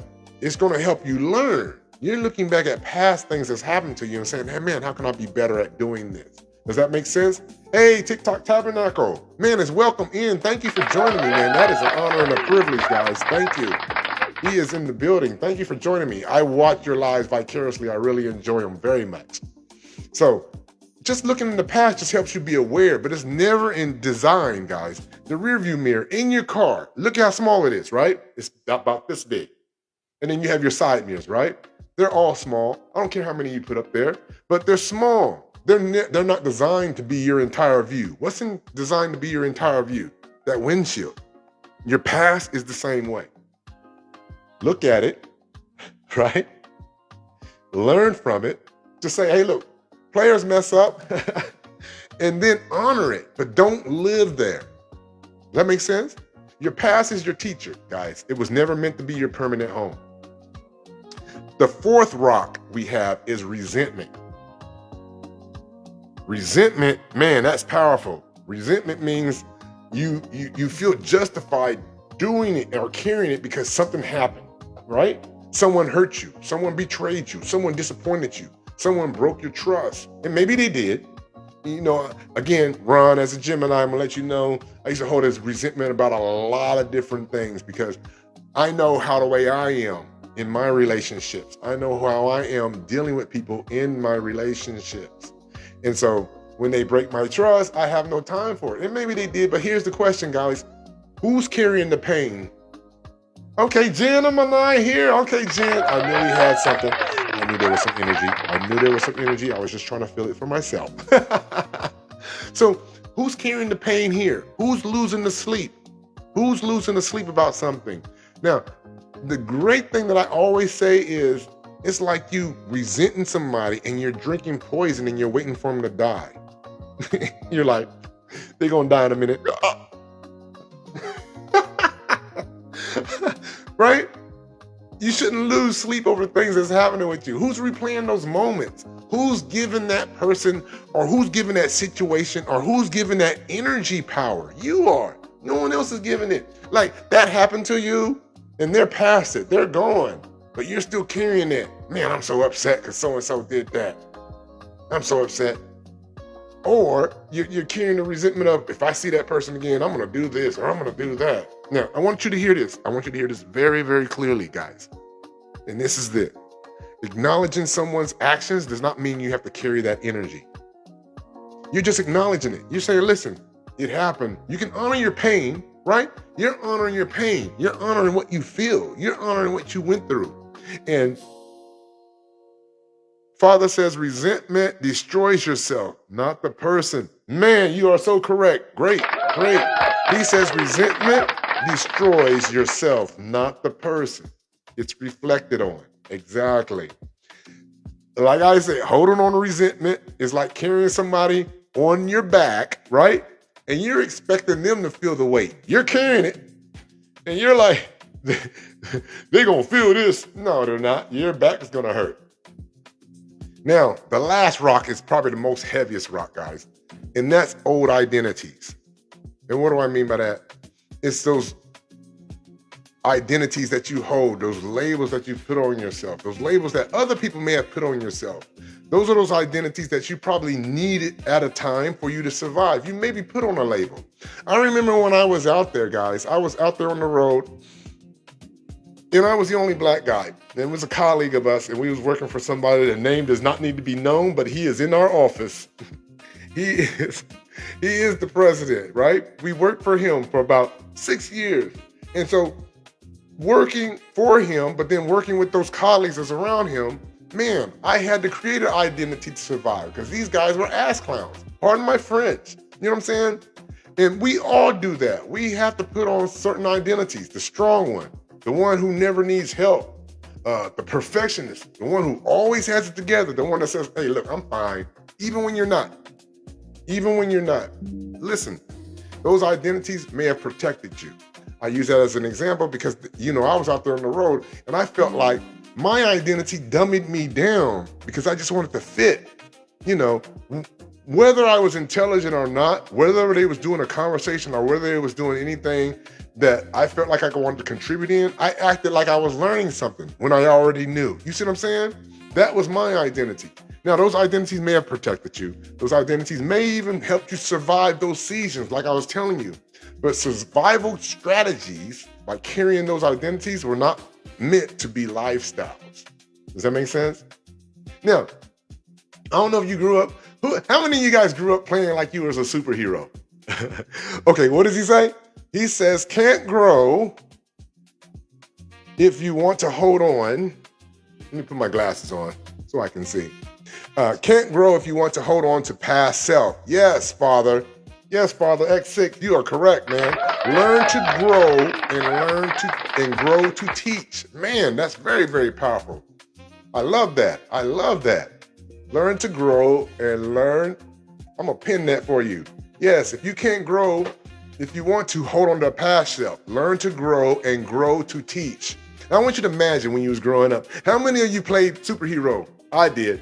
Before we had Black Panther, we had Superman, right?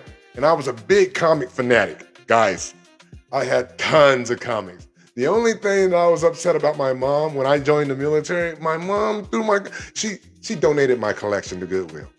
But when I say I had a collection, like to this, I had Marvel, Avengers, Incredible Hulk, Iron Man, Superman. I had all of theirs. I had all of their classics. So I want you to imagine me wearing a superhero cape, running around like a little kid, and I'm believing everything's possible. I'm acting like I'm flying. I'm going through that. And then all of a sudden, you start growing. The world tells you something different. The world says, hey, look, you need to be realistic. When you're a child, everything is possible. There are no limits, right? You believe anything's possible. You believe you can fly. And this is before the world says, hey, look, be quiet. This is some real stuff going on. Before the world told you, man, that's impossible. Before the world told you, don't get your hopes up. You're going to be disappointed. Listen, guys, that child is still inside you. Not gone, not broken.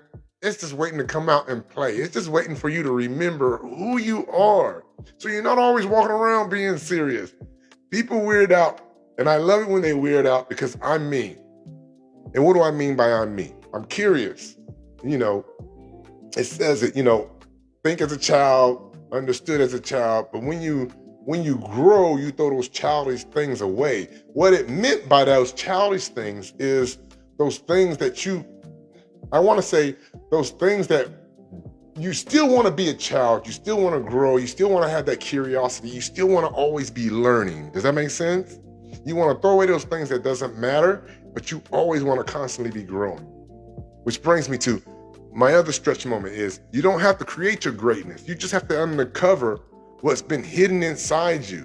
Where's it been hidden inside you? It's been hidden inside you with your parents putting on beliefs on what you have. Again, you've seen it. I mean, you've seen those little TikToks that's out there that say like kids learn racist, kids learn this. Yes, you learn those things that you're doing. So I want you to write something down, guys. Take out your journal and I want you to complete this sentence. What is the heaviest thing you've been carrying? Don't edit it. Don't judge it. And if you don't know anything right now, it's okay. Write it down and then just have a time when you have some time for yourself and then really look back and think of those answers and go over your review, right? Because freedom is what we're talking about, the theme in Project SeLFLoVe for July. Freedom begins with honesty. And then honesty begins with you first being honest with yourself. You can't be honest with anyone else if you're lying to yourself that you're good, that you're okay, that you don't need any help. No, I'm not good. I do need your help. What is that? I learned from you, my man. Okay, what? What did you say? I learned from you, my man. Never stop. B Shift, Hitachi Warehouse. My dude. Okay. Who is this? I know who this is. That's my guy. I know who he is. I know who this is. Hey, man, it is good seeing you. It's good hearing from you. And more importantly, how's the kids? How is everything, man? It's good seeing you, man. So here's another sentence you need to complete. I'm ready to release blank. This is where transformation begins. Again, freedom starts with honesty. Transformation begins when you know what you're trying to release in order for you to grow to become something bigger and something better. Does that make sense?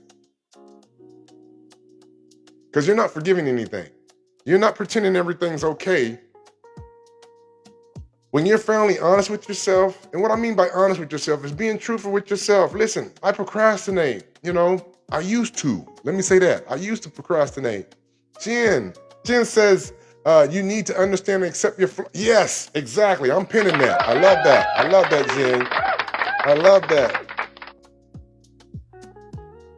You need to understand and accept your flaws and live in your truth. Everyone's not perfect, Everyone's not perfect. And then when you try to act like you're perfect, you have to put up an identity so you can pretend like you're okay when you're not, right? When you finally be honest with yourself, now you can move forward in your truth, like she said. Now, we identified those rocks. We looked at the rocks. We've named those rocks, what we're carrying. Now, here's the next question. And the next question happens when you decide to put it down. Freedom is not pretending that something's never happened to you, guys. Freedom is about deciding that whatever's happened to you no longer controls your life. Whatever you've been through, no. So here's the thing. I'm divorced, right? I've been divorced now for about 3 years. I don't say I'm divorced anymore. I'm single because I don't like carrying labels, right? What has happened has happened. Like, why would you sit there and carry like I'm divorced? And then here's what society does. Are you married, single, or divorced? Like, it shouldn't even matter that you're divorced on those labels because you're single now. I'm not gonna say I'm divorced. I'm sorry. Pardon my French, I'm just saying. Freedom is deciding when you no longer let wounds control your life. That's a wound. And every time you sit there and say, man, I'm divorced, that brings up that old wound again. That brings up explanations again. I'm single. As soon as I got rid of you, as soon as I lost 120 pounds, I'm single. Does that make sense? Which brings us to the most powerful part of freedom, guys. Because I'm telling you about freedom now, I'm talking about forgiveness. Not for them, that's for you. Because forgiveness is not about them. Forgiveness is when you let go of everything. When you don't forgive somebody, you hold on to things. Does that make sense? And I want to start this. I speak French too. Yeah, I see. I love that. I love that. So I want to start this last part of this presentation by challenging the way we think or the way we was taught about forgiveness. Forgiveness is not about forgetting. That's what we think. We think, man, this is done. I'm done with it. You're done with it. Okay, we're good. Forgiveness is not pretending like something didn't hurt. If something hurt, guess what? I'm going to tell you about it. Okay, 6 kids and 1 granddaughter. Oh, wow. Okay, there you go. That's what I'm talking about. Stop beating yourself up. Why are you beating yourself up? Right? Forgiveness is not saying that what happened to me is okay. Be honest with you. It's not. Forgiveness is for you, guys. It's for you. It's not about them. It's all about you. And this is where I need for all of us to become selfish. When it comes to your self-love, when it comes to your boundaries, when it comes to your happiness, and then like Jen says, more importantly, your peace, that's when you need to become selfish. Like when you get on the plane, what happens on the plane? What do they say on the plane? Okay, when they say on the plane, they say, when you Let me get my stewardess on. When we hit inclement weather, the oxygen mask will fall down. Secure the oxygen mask for yourself, right? Then what does it say? Help someone. So you got to take care of yourself first. Forgiveness is not about releasing responsibility, guys. Forgiveness is releasing yourself from that burden of carrying it. Remember I was talking about you carrying it? Remember I was talking about the monk? Like, why are you still carrying that? You've been through all of that stuff, and then you're still carrying those old memories, those old things that's happening in it, because sometimes we misunderstand forgiveness. Forgiveness, we think we're letting someone back in. Let's be clear. I'm letting them back in. This is forgiveness. We think forgiveness is this. I forgive you. That means I'm letting you back in. I'm being able to trust you and act like nothing's happened. No, that's not forgiveness. Forgiveness and access. That's access. You're talking about access. We're not giving them access. We're just forgiving. Does that make sense? You can forgive someone and still have boundaries. You can forgive someone and still choose distance. Listen, I love my ex. I appreciate my ex. She gave me some wonderful girls that I am forever grateful for. Love her, forgive her for what's happened, but I still need my distance. Right? I can forgive someone and still honor my healing. Yes, I forgive you. I don't want to carry that. I don't want to carry the extra stuff. Do you remember you and my favorite saying? Don't let 30 seconds of negative control. Yes, exactly. Love that. I remember us saying that. I got to pin that, my dude. My dude says, don't let 30 seconds on negative control 30 years of your life. Something has happened to you. And that's a great example, my friend. That is a great example. Forgive, but access denied. Yes, because forgiveness is not access, but most of us think because we forgive someone, and then people automatically assume that. And this is the misconception a lot of people have. Because once you forgive someone, they think, okay, we're good. I'll give you a perfect example. I'm staying with my sister up here in Nashville. Long story short, we had a spat. I have boundaries. I have clients. I know you want to play video games with me. I know you want to come upstairs because I have the top. She has the bottom. I know you want to come upstairs, but I'm working until 7. Sometimes I work till 9 because I'm helping people. And then I can't have you playing my Xbox over here with it up loud while I'm trying to help people. So give me an hour. My sister got upset. She was like, yeah, but no, this is mine. So I'm going to take this. Okay, take your ball and go home. Number one, I'm okay because it's mine over matter. That's the first thing. The second thing is I'm not no kid. Like, you can't take your ball and go home. So long story short, she was thinking that I was upset with her. I choose not to speak on things that I've already said one time, and I've already had those boundaries. And sometimes when you establish a boundary, the best thing is silence. Me, I didn't know how to handle or react to that, and I never had boundaries before, and it just was an automatically natural thing. Does it make sense? I automatically went silent. Hey, pretty brown eyes, welcome in. Thank you. My sister came to visit this month. I have 4 sisters, so my sister over me came to visit me. And it was just so fortuitous because I was able to spend wonderful time with my sister. Now, the reason why I'm going over this is because my older sister that's older than me, her name is Carissa, her personality is mostly like my mom. So when we speak, I can understand her. When I speak to my other sister, we're on 2 different wavelengths. Does that make sense? So spent time with my sister. My sister came home, and then she ended up leaving and going to visit my dad. So after she left, my sister was like, hey, can I take my game back upstairs and put it on your TV? Because I still want to play with you. I still want to play video games with you. Guess what? I forgive my sister for the things that she did. And I can tell you the situation. It was one-sided. It went downhill for them, not me. The thing was, I've already established the boundary. So what did I do? I said, look, No, you can't come up here. I don't want your stuff up here. I'm very busy now with the business. My business is growing. Project SeLFLoVe is moving. I got a community that I'm working with. So what I would do is I would establish something downstairs where we have a space together. Now, that's something her husband should have did, but that's on another story. I set it up for her, minded all that. I said it. Yes, no is a full sentence. Girl, Jen, you know, I had to learn that, girlfriend. Jen, I had to learn that. Again, no is a complete sentence. So I learned that. So I set the downstairs up for her so she has a place, and now we have a place. Have I changed anything? No. She still has access to me? Yes. In her space. And I still have my space. Boundaries still kept. Everything is still strong. Silence is one of the hardest things for me to learn, says Father. Sometimes repeating the same problem creates new arguments. Yes, silence is best. Here's what I would recommend for you, my brother, is this. Whenever you go silent, for me, get a pen and pad, write some things down, just write it down. You know what I mean?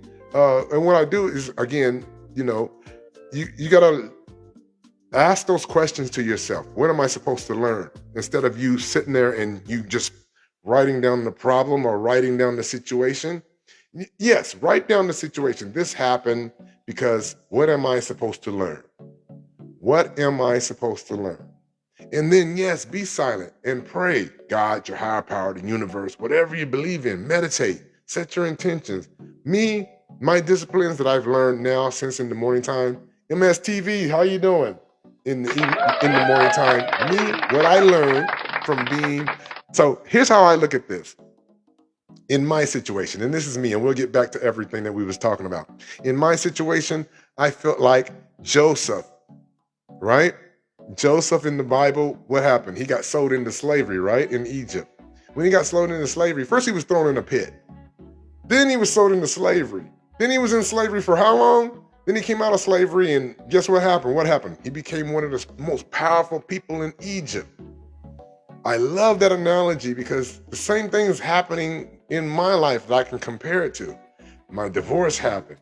I'm up here in Tennessee, and you know, I work remotely, so I'm at my home. It's almost like I am ostracized because I want to go back and be righteous, right? But guess what? Ron had to get his disciplines in place. So what did I do? I wrote things down. What do I need to learn? How do I need to grow? One of the things was I need to become close to God. God, your higher power, the universe, whatever you believe in, spiritually aligned in spirit. That's the first thing. That's something that I had went away from. And then the second thing was I had no boundaries, and I still had to establish those boundaries. I established some boundaries while I was there, but now I really have boundaries, and I know what I like, I know what I love, I know what makes me happy, I know what does not. I'm more vocal with how I tell people, look, you fucked up. This is how I feel about that. And it's not for me to blame you for anything. I'm just letting you know how I feel. So you know, again, when anything happens, relationships change, correct? Always. Arguments, and those things are supposed to strengthen a relationship. I'm gonna say it again. Anything that happens, if you really love someone and you're in a relationship, it's gonna strengthen a relationship, unless it's something crazy that they did. Like my ex did. She was cheating on me. I'm gonna be honest with you. Like, I'll tell you the scenario, and everybody has a worse scenario. My scenario was coming home from the warehouse where we worked at, right? And pulling up in my yard and seeing another car in my driveway. That wasn't mine. Let that sink. At the time, I'm laughing now because I've done grown and I've learned. At the time, that was not a good feeling. That was not a good feeling. So again, you're going to go into it by writing those things down and not like trying to deny it and not think that nothing has happened. It has happened. You don't have to let them back in. Forgiveness is not access. You can forgive somebody and have boundaries. That's what I was telling you the story about. You can forgive someone and still choose distance like I am with my ex. You can still forgive someone and honor your healing like I have done before. Because in order for you to grow for yourself, hey, Lenora, welcome back in. You have to forgive them. Now, I want to make this distinction clear, okay? Forgiveness is your internal freedom. T-Moat, good to see you in, man. Reconciliation is rebuilding a relationship. Now, what are we talking about? Forgiveness and access, they're two different things, right? You can forgive someone and still have boundaries. You can forgive someone and still choose to have that distance.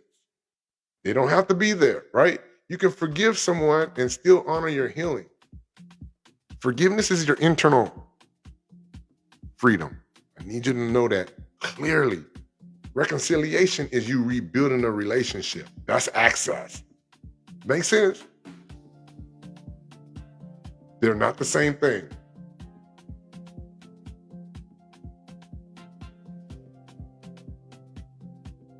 Reconciliation, what does a reconciliation require? Right? Because reconciliation is going to give them access. Reconciliation requires what? Reconciliation requires both. It requires two people. It requires accountability, honesty, change behavior, and then more importantly, trust. I don't know about you, trust. I need to trust somebody, and that needs to be rebuilt over time. Sometimes reconciliation happens, and then sometimes it doesn't. The healthiest form of love is to release someone. The healthiest form of love, you can love somebody for a distance. Do I love my ex? Yes, I still do, right? Do I want to see her? No, I'm good. That's access. Look, she can't have access to this awesomeness no more. I know it's very attractive to narcissists. They are drawn by this awesome energy. But no, you can't have access no more. And I'm good. You know what I'm saying? When you say you're good, when I say I'm good, I am definitely good, guys. That's the healthiest form of love. It's releasing somebody so that they can live and grow. Don't let it go, guys. Because sometimes a closed door is not always rejection. Sometimes a closed door is protection. I'm going to say that again. Sometimes a closed door is not always rejection. Sometimes a closed door is protection. So, I want you to imagine you're standing in a room and then connected to your wrist is a chain, right? You have a chain to your wrist. At the other end of that chain is somebody who hurt you. At the other end of the chain is somebody who betrayed you, somebody who abandoned you, somebody who talked crap to you, made you feel small. And every day you wake up and you're carrying that chain. Okay, yes, exactly, you are correct, Jim. Rejection is also redirection. Man, I didn't even know that. I gotta pin that for everyone. Write that down, guys. Sometimes rejection is also redirection. Now, you have the chain, it's on your wrist. It's attached to somebody who abandoned you, betrayed you, cheated on you, made you feel small. You put any label behind that. Every day you're waking up with that chain and you're carrying it into your current relationships. You're carrying that chain into your current decisions. You're carrying it into your current confidence, into your future. Now here's the question. Who's holding the other side of that chain? I'll wait. Who's holding the other side of the chain? Maybe they created the pain. Maybe they created the hurt. Maybe they created all those things that happened. They cheated on you. They did everything. But who's carrying it today? You are. Sorry, I was burping. And forgiveness is the moment you decide, listen, I'm no longer carrying what's not mine to hold. I'm no longer carrying that bull crap that I'm not supposed to be holding. And guys, I was that way when, in the military, I carried a lot of resentment when I was in the military. I'm just gonna say that we carry resentment about a lot of different things. Military guys do. And during that time when I was in the military, I carried a lot of resentment, not because I was angry. It was more about me believing and holding on to the pain, and I thought that me holding on to the pain was protecting myself. I thought that, if I hold on to this pain, I'll fucking remember what happened and I'll never get into it again. But what I realized is, guys, I wasn't protecting myself. I was keeping myself connected to the very thing that I needed to move past. Does that make sense? So I was saying, in my mind, I need to remember this. If I remember this, I'll know where I messed up and I'll never make that mistake again. But it kept me connected to the very thing that I needed to move past. Listen, everything had already happened to me. The divorce already happened to me. Things had already happened and done with me, but I was allowing it to continue to happen because I was replaying those things inside my mind, inside of me. And every time I replayed it, every time I relived it, every time I allowed it to define my next decision, it was dealing me in. So one day I asked myself, how much longer am I willing to let my past control my future? And sometimes we are like that. We feel like one situation has happened that it's going to control our whole future. And that question, guys, it changed everything for me. Totally honest with you, it changed everything for me. Your past may explain your pain because you went through something. And yes, we go through something, we go through things, and we go through things emotionally, and those things we do carry, but it does not deserve unlimited access to your peace. Let me say that again, guys. Your past may explain your pain, but it does not deserve unlimited access to your future. So here's what forgiveness gives you. Forgiveness is that great gift, guys. It's the gift that keeps giving. Guess what it does? It gives your energy back because resentment is exhausting. Everything that I'm talking about to you, energetically wise, is exhausting. How many times have you been in an argument and you felt tired after that argument? How many times have you been angry and you was tired after you've been angry? Because anger is exhausting. Those emotions are exhausting. Trying to prove your point is exhausting. Trying to prove your pain is exhausting. Trying to make somebody understand, even though they refuse to see, they don't want to see you. That was my thing with my ex. I was trying to make her understand, but she didn't want to see it. They don't want to see it. They refuse to see it. It's exhausting. And eventually, guess what you're going to say?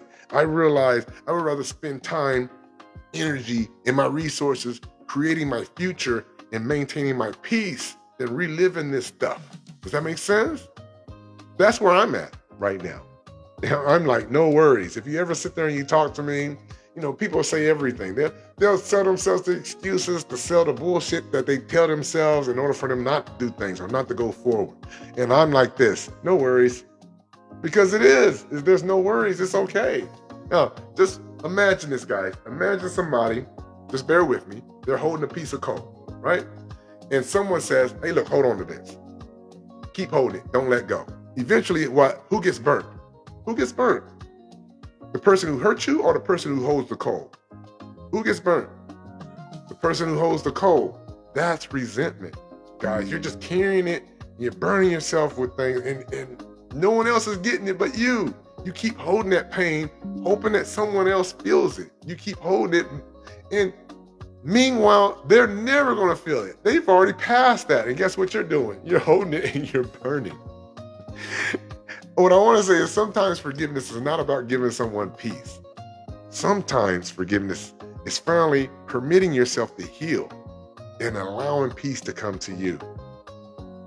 So, guys, I want you to close your eyes. We're going to talk about some forgiveness. Close your eyes for a moment. I want you to think of someone, something, anything that you're still carrying. Don't judge yourself. Just close your eyes. It's like I'm doing right here. Eyes closed. And notice. And I want you to ask yourself, what is holding on to this costing me? Because guess what, guys? And this is one thing that I really say to myself is this, hey, honeybee, how are you doing? Thank you for joining in the Relationship Rewind. We appreciate you. Is it costing you your peace? It's definitely costing you some energy because you're holding on to that. Every time you see that person or every time you're thinking of it, that is energy that you're holding on to that you could be using that energy for your passion and your purpose. But you're holding on to it for resentment. Is it costing you trust? Is it costing you opportunities? Yes, yes, and yes. Has it cost me joy? Yes, you're carrying it. One of the greatest shifts I learned is this, guys. Stop asking, why did this happen to me? Start asking, what does this teach me? Because every lesson, every experience that we go through has a lesson. Does that make sense? The lesson may be, for me it was, I needed boundaries. For me it was, I needed to love myself differently. For me it was, I needed to trust my intuition. Because God, there are so many times my intuition could have prevented me from a lot of different things. I was driving to work. I told you about, this is about COVID. around COVID time, I was driving to work, and on my way to work, I used to work from about 4 o'clock in the evening time till about 2 in the morning. And I'm on my way to work. Fatality on 85. 3 people died that day. And we was going up 85. 85 was shut down. Still remember it to the day. The police had a roadblock up. They was directing traffic up the opposite side. You know how you get off the exit? But, we was going up. You know how they come onto the ramp, right? It was coming onto our lane. The police had blocked the road up a distance, and the police was there, and they was directing us back up the opposite way. So as I turned my car, at that time I had a Maximum, as I turned my car and I'm going back up the opposite way of the off-ramp, I'm getting ready to make the right. My intuition is screaming at me. Ron, you need to go home. Ron, you need to go home. But me, stubborn, not listening to my intuition, none of that, because that's your superpower, guys. Just want you to know. Not listening to it. I was like, I got to get to work.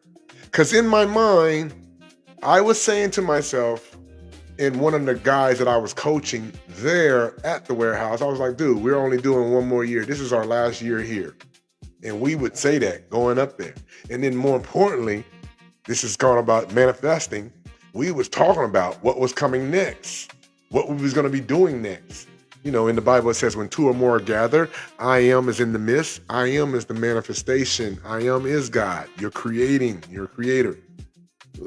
So intuition is screaming, you need to go home.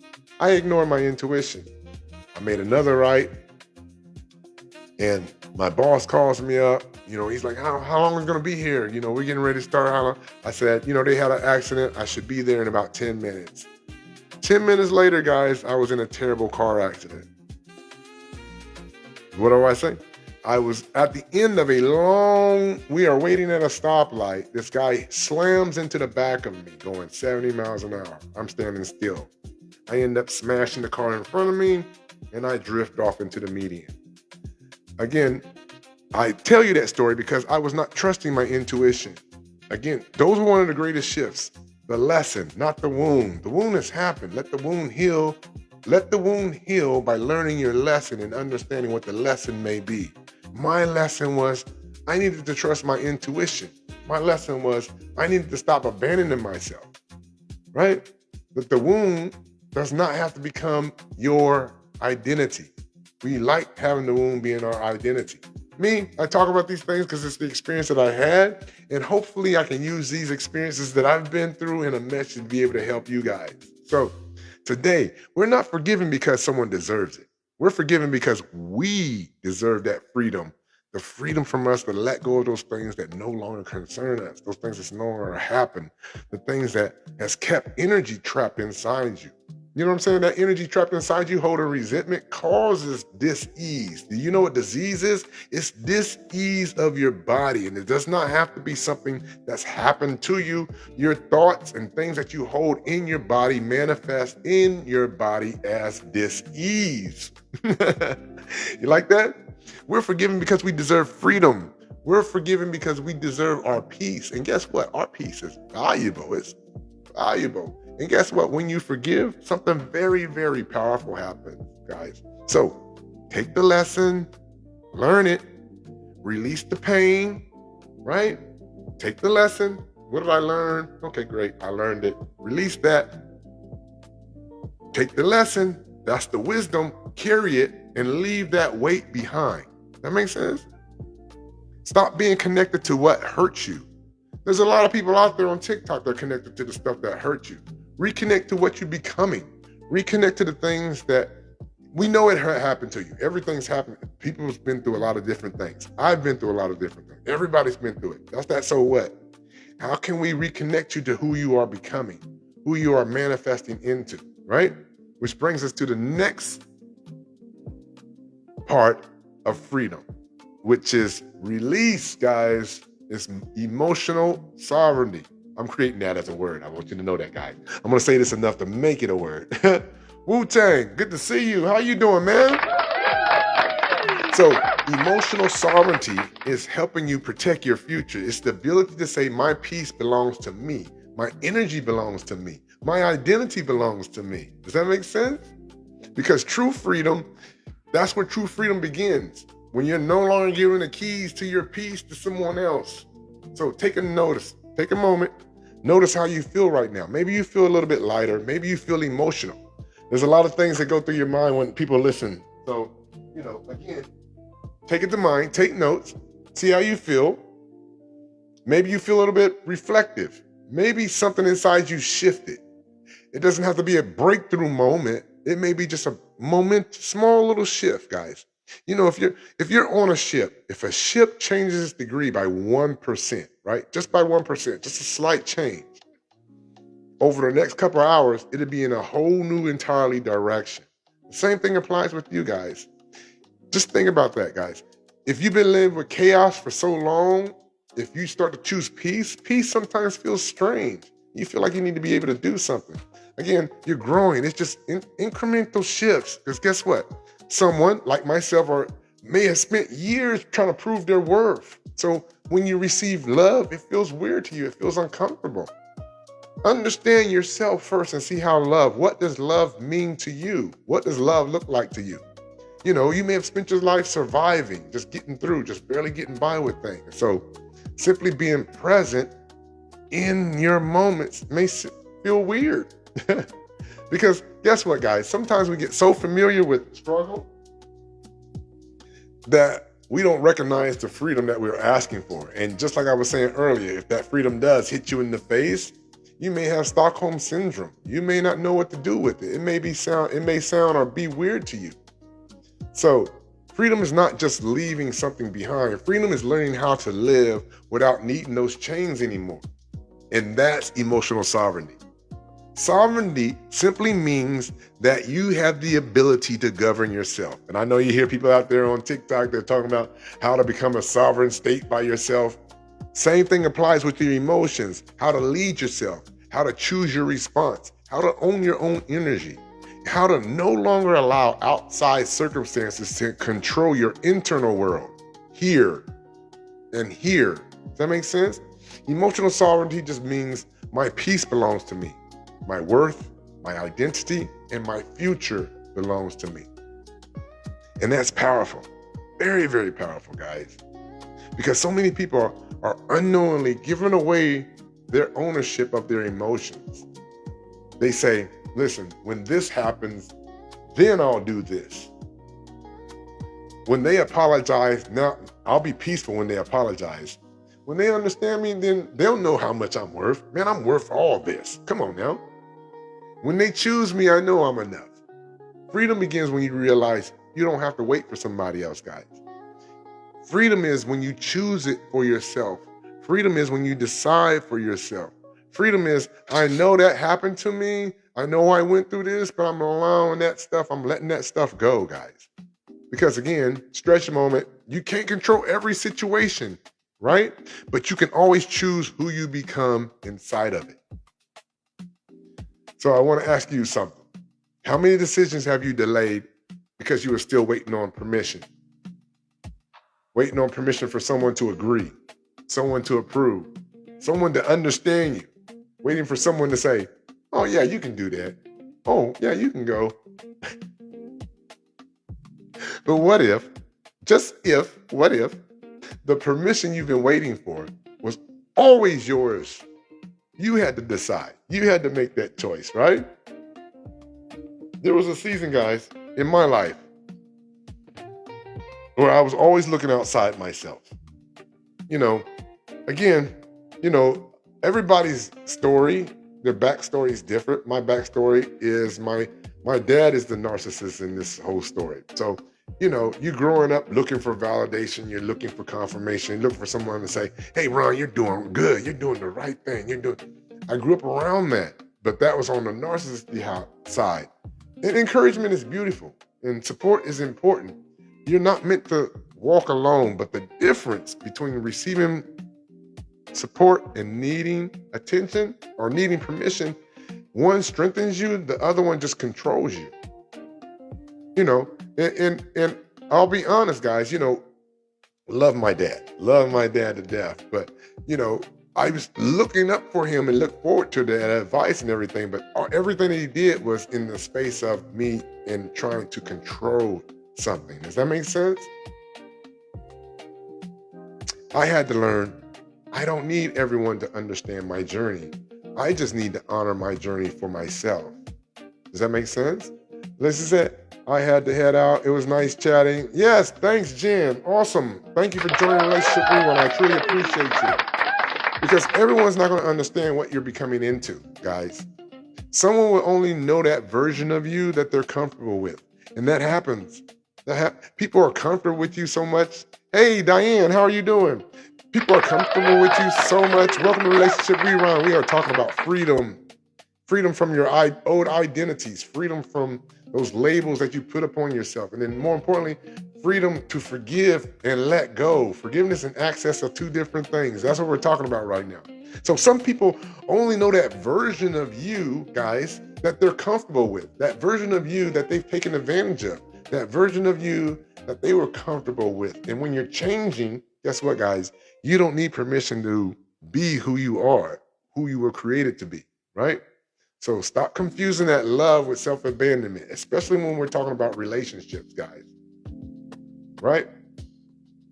So let's go over this real quick. Let me back this back up a little bit. I need you to think about your phone. You probably have it in your hand right now. What does it help you do, right? It connects you to people like you and me, right? We're talking right now. It connects us, helps us communicate, helps us create, helps you work. But what happens when your battery reaches 1%? Who lets their phone go down? People don't let their phones go down, right? But for shits and giggles, let's just see what happens when your battery goes to 1%. You don't say, I want everyone else to give me their energy first, right? Or let me use yours, let me charge mine. What do? What do? You charge it, right? Why? Because you understand, guys, you understand that a device that's always giving, right?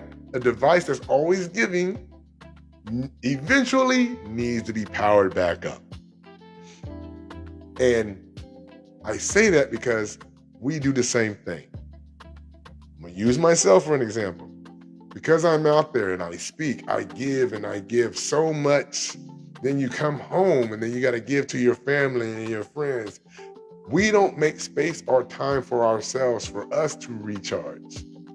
So, and like I was telling you guys earlier, I think I said before, I want to give from my overflow. So just imagine my coffee cup. I love my coffee cup. First of all, this is my favorite one. One of my favorite ones. This is the Lion King. One of my clients gave me this one.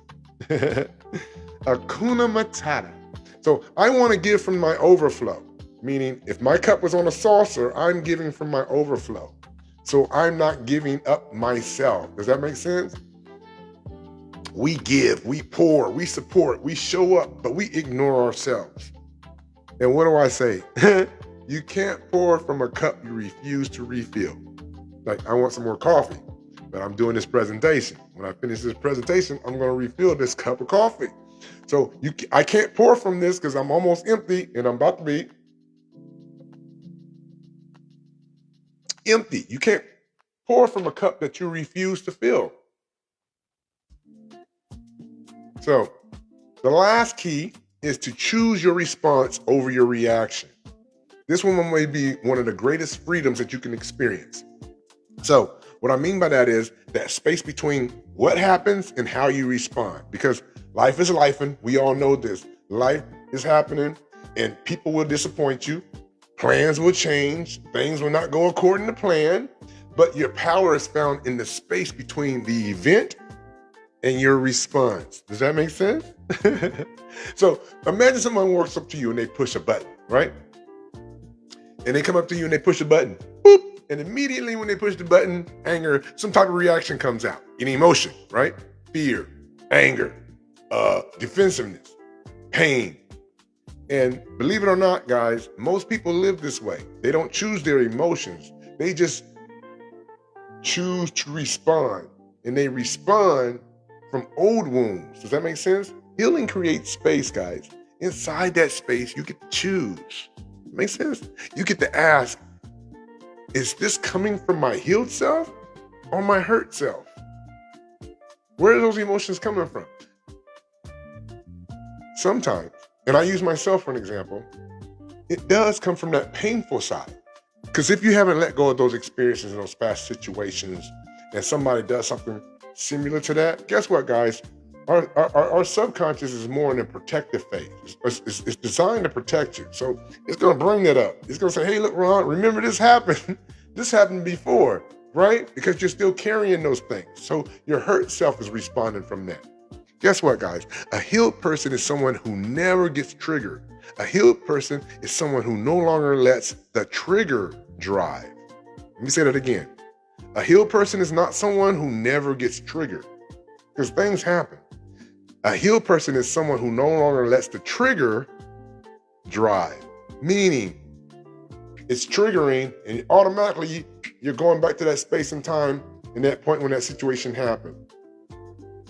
So I believe God, your higher power, the universe, gives us mirrors. Whatever you believe in, God, your higher power, the universe. Hopefully I covered everybody. Source energy. Did I cover everyone? So sometimes we have life as a mirror. Every relationship, every challenge, every disappointment, every ending. Those are mirrors, guys. They reveal something, right? Not to punish us, but to show us where we need our healing, where we need boundaries. Those triggers are where we need boundaries, where we need growth, where we need to return to ourselves. Sometimes those things are happening to us because we're trying to understand. And here's what I've learned, guys. Here's what I learned, very simply. And that's this. Is you struggle because that identity of yourself or that person that you're becoming is not comfortable with the way you've been treating yourself. So I want you to ask yourself, guys, where am I still giving my power away? Where am I still giving my power away? Is it to someone else's opinion? Is it to someone else's approval? Are you waiting on someone else's approval? Is it someone else's behavior, the way they act and the way they're treating themselves? Where are you giving your power away from? Right? Let me make sure that this does not fall. It's acting kind of weird. Someone else's expectations. You know, we have our own expectations about ourselves. So having someone else's expectations is even worse. And then ask yourself, guys, what would change if I reclaim my power? Emotional sovereignty, again, Diane, I'm making that a word. I'm just going to be honest with you, Diane. I'm making that a word. Emotional sovereignty is freedom.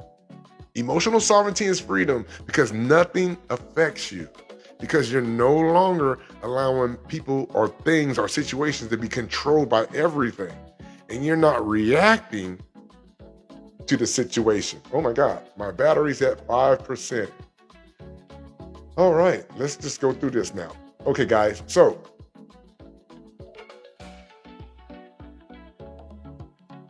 let's go back. So I'm at 5%, guys. I'm probably gonna let this phone charge up. I may do this online on my computer, but I'm gonna have to end this out now. Guys, I wanna appreciate you and thank you for coming in. I wanna thank you for your time. And I'm gonna have to charge my phone, but we're gonna continue this evening. I'll pick it back up, I'll say around 8. So stay tuned, guys. Thanks for watching. And as always, guys, I look forward to connecting with you. Let me charge my phone. We'll talk soon.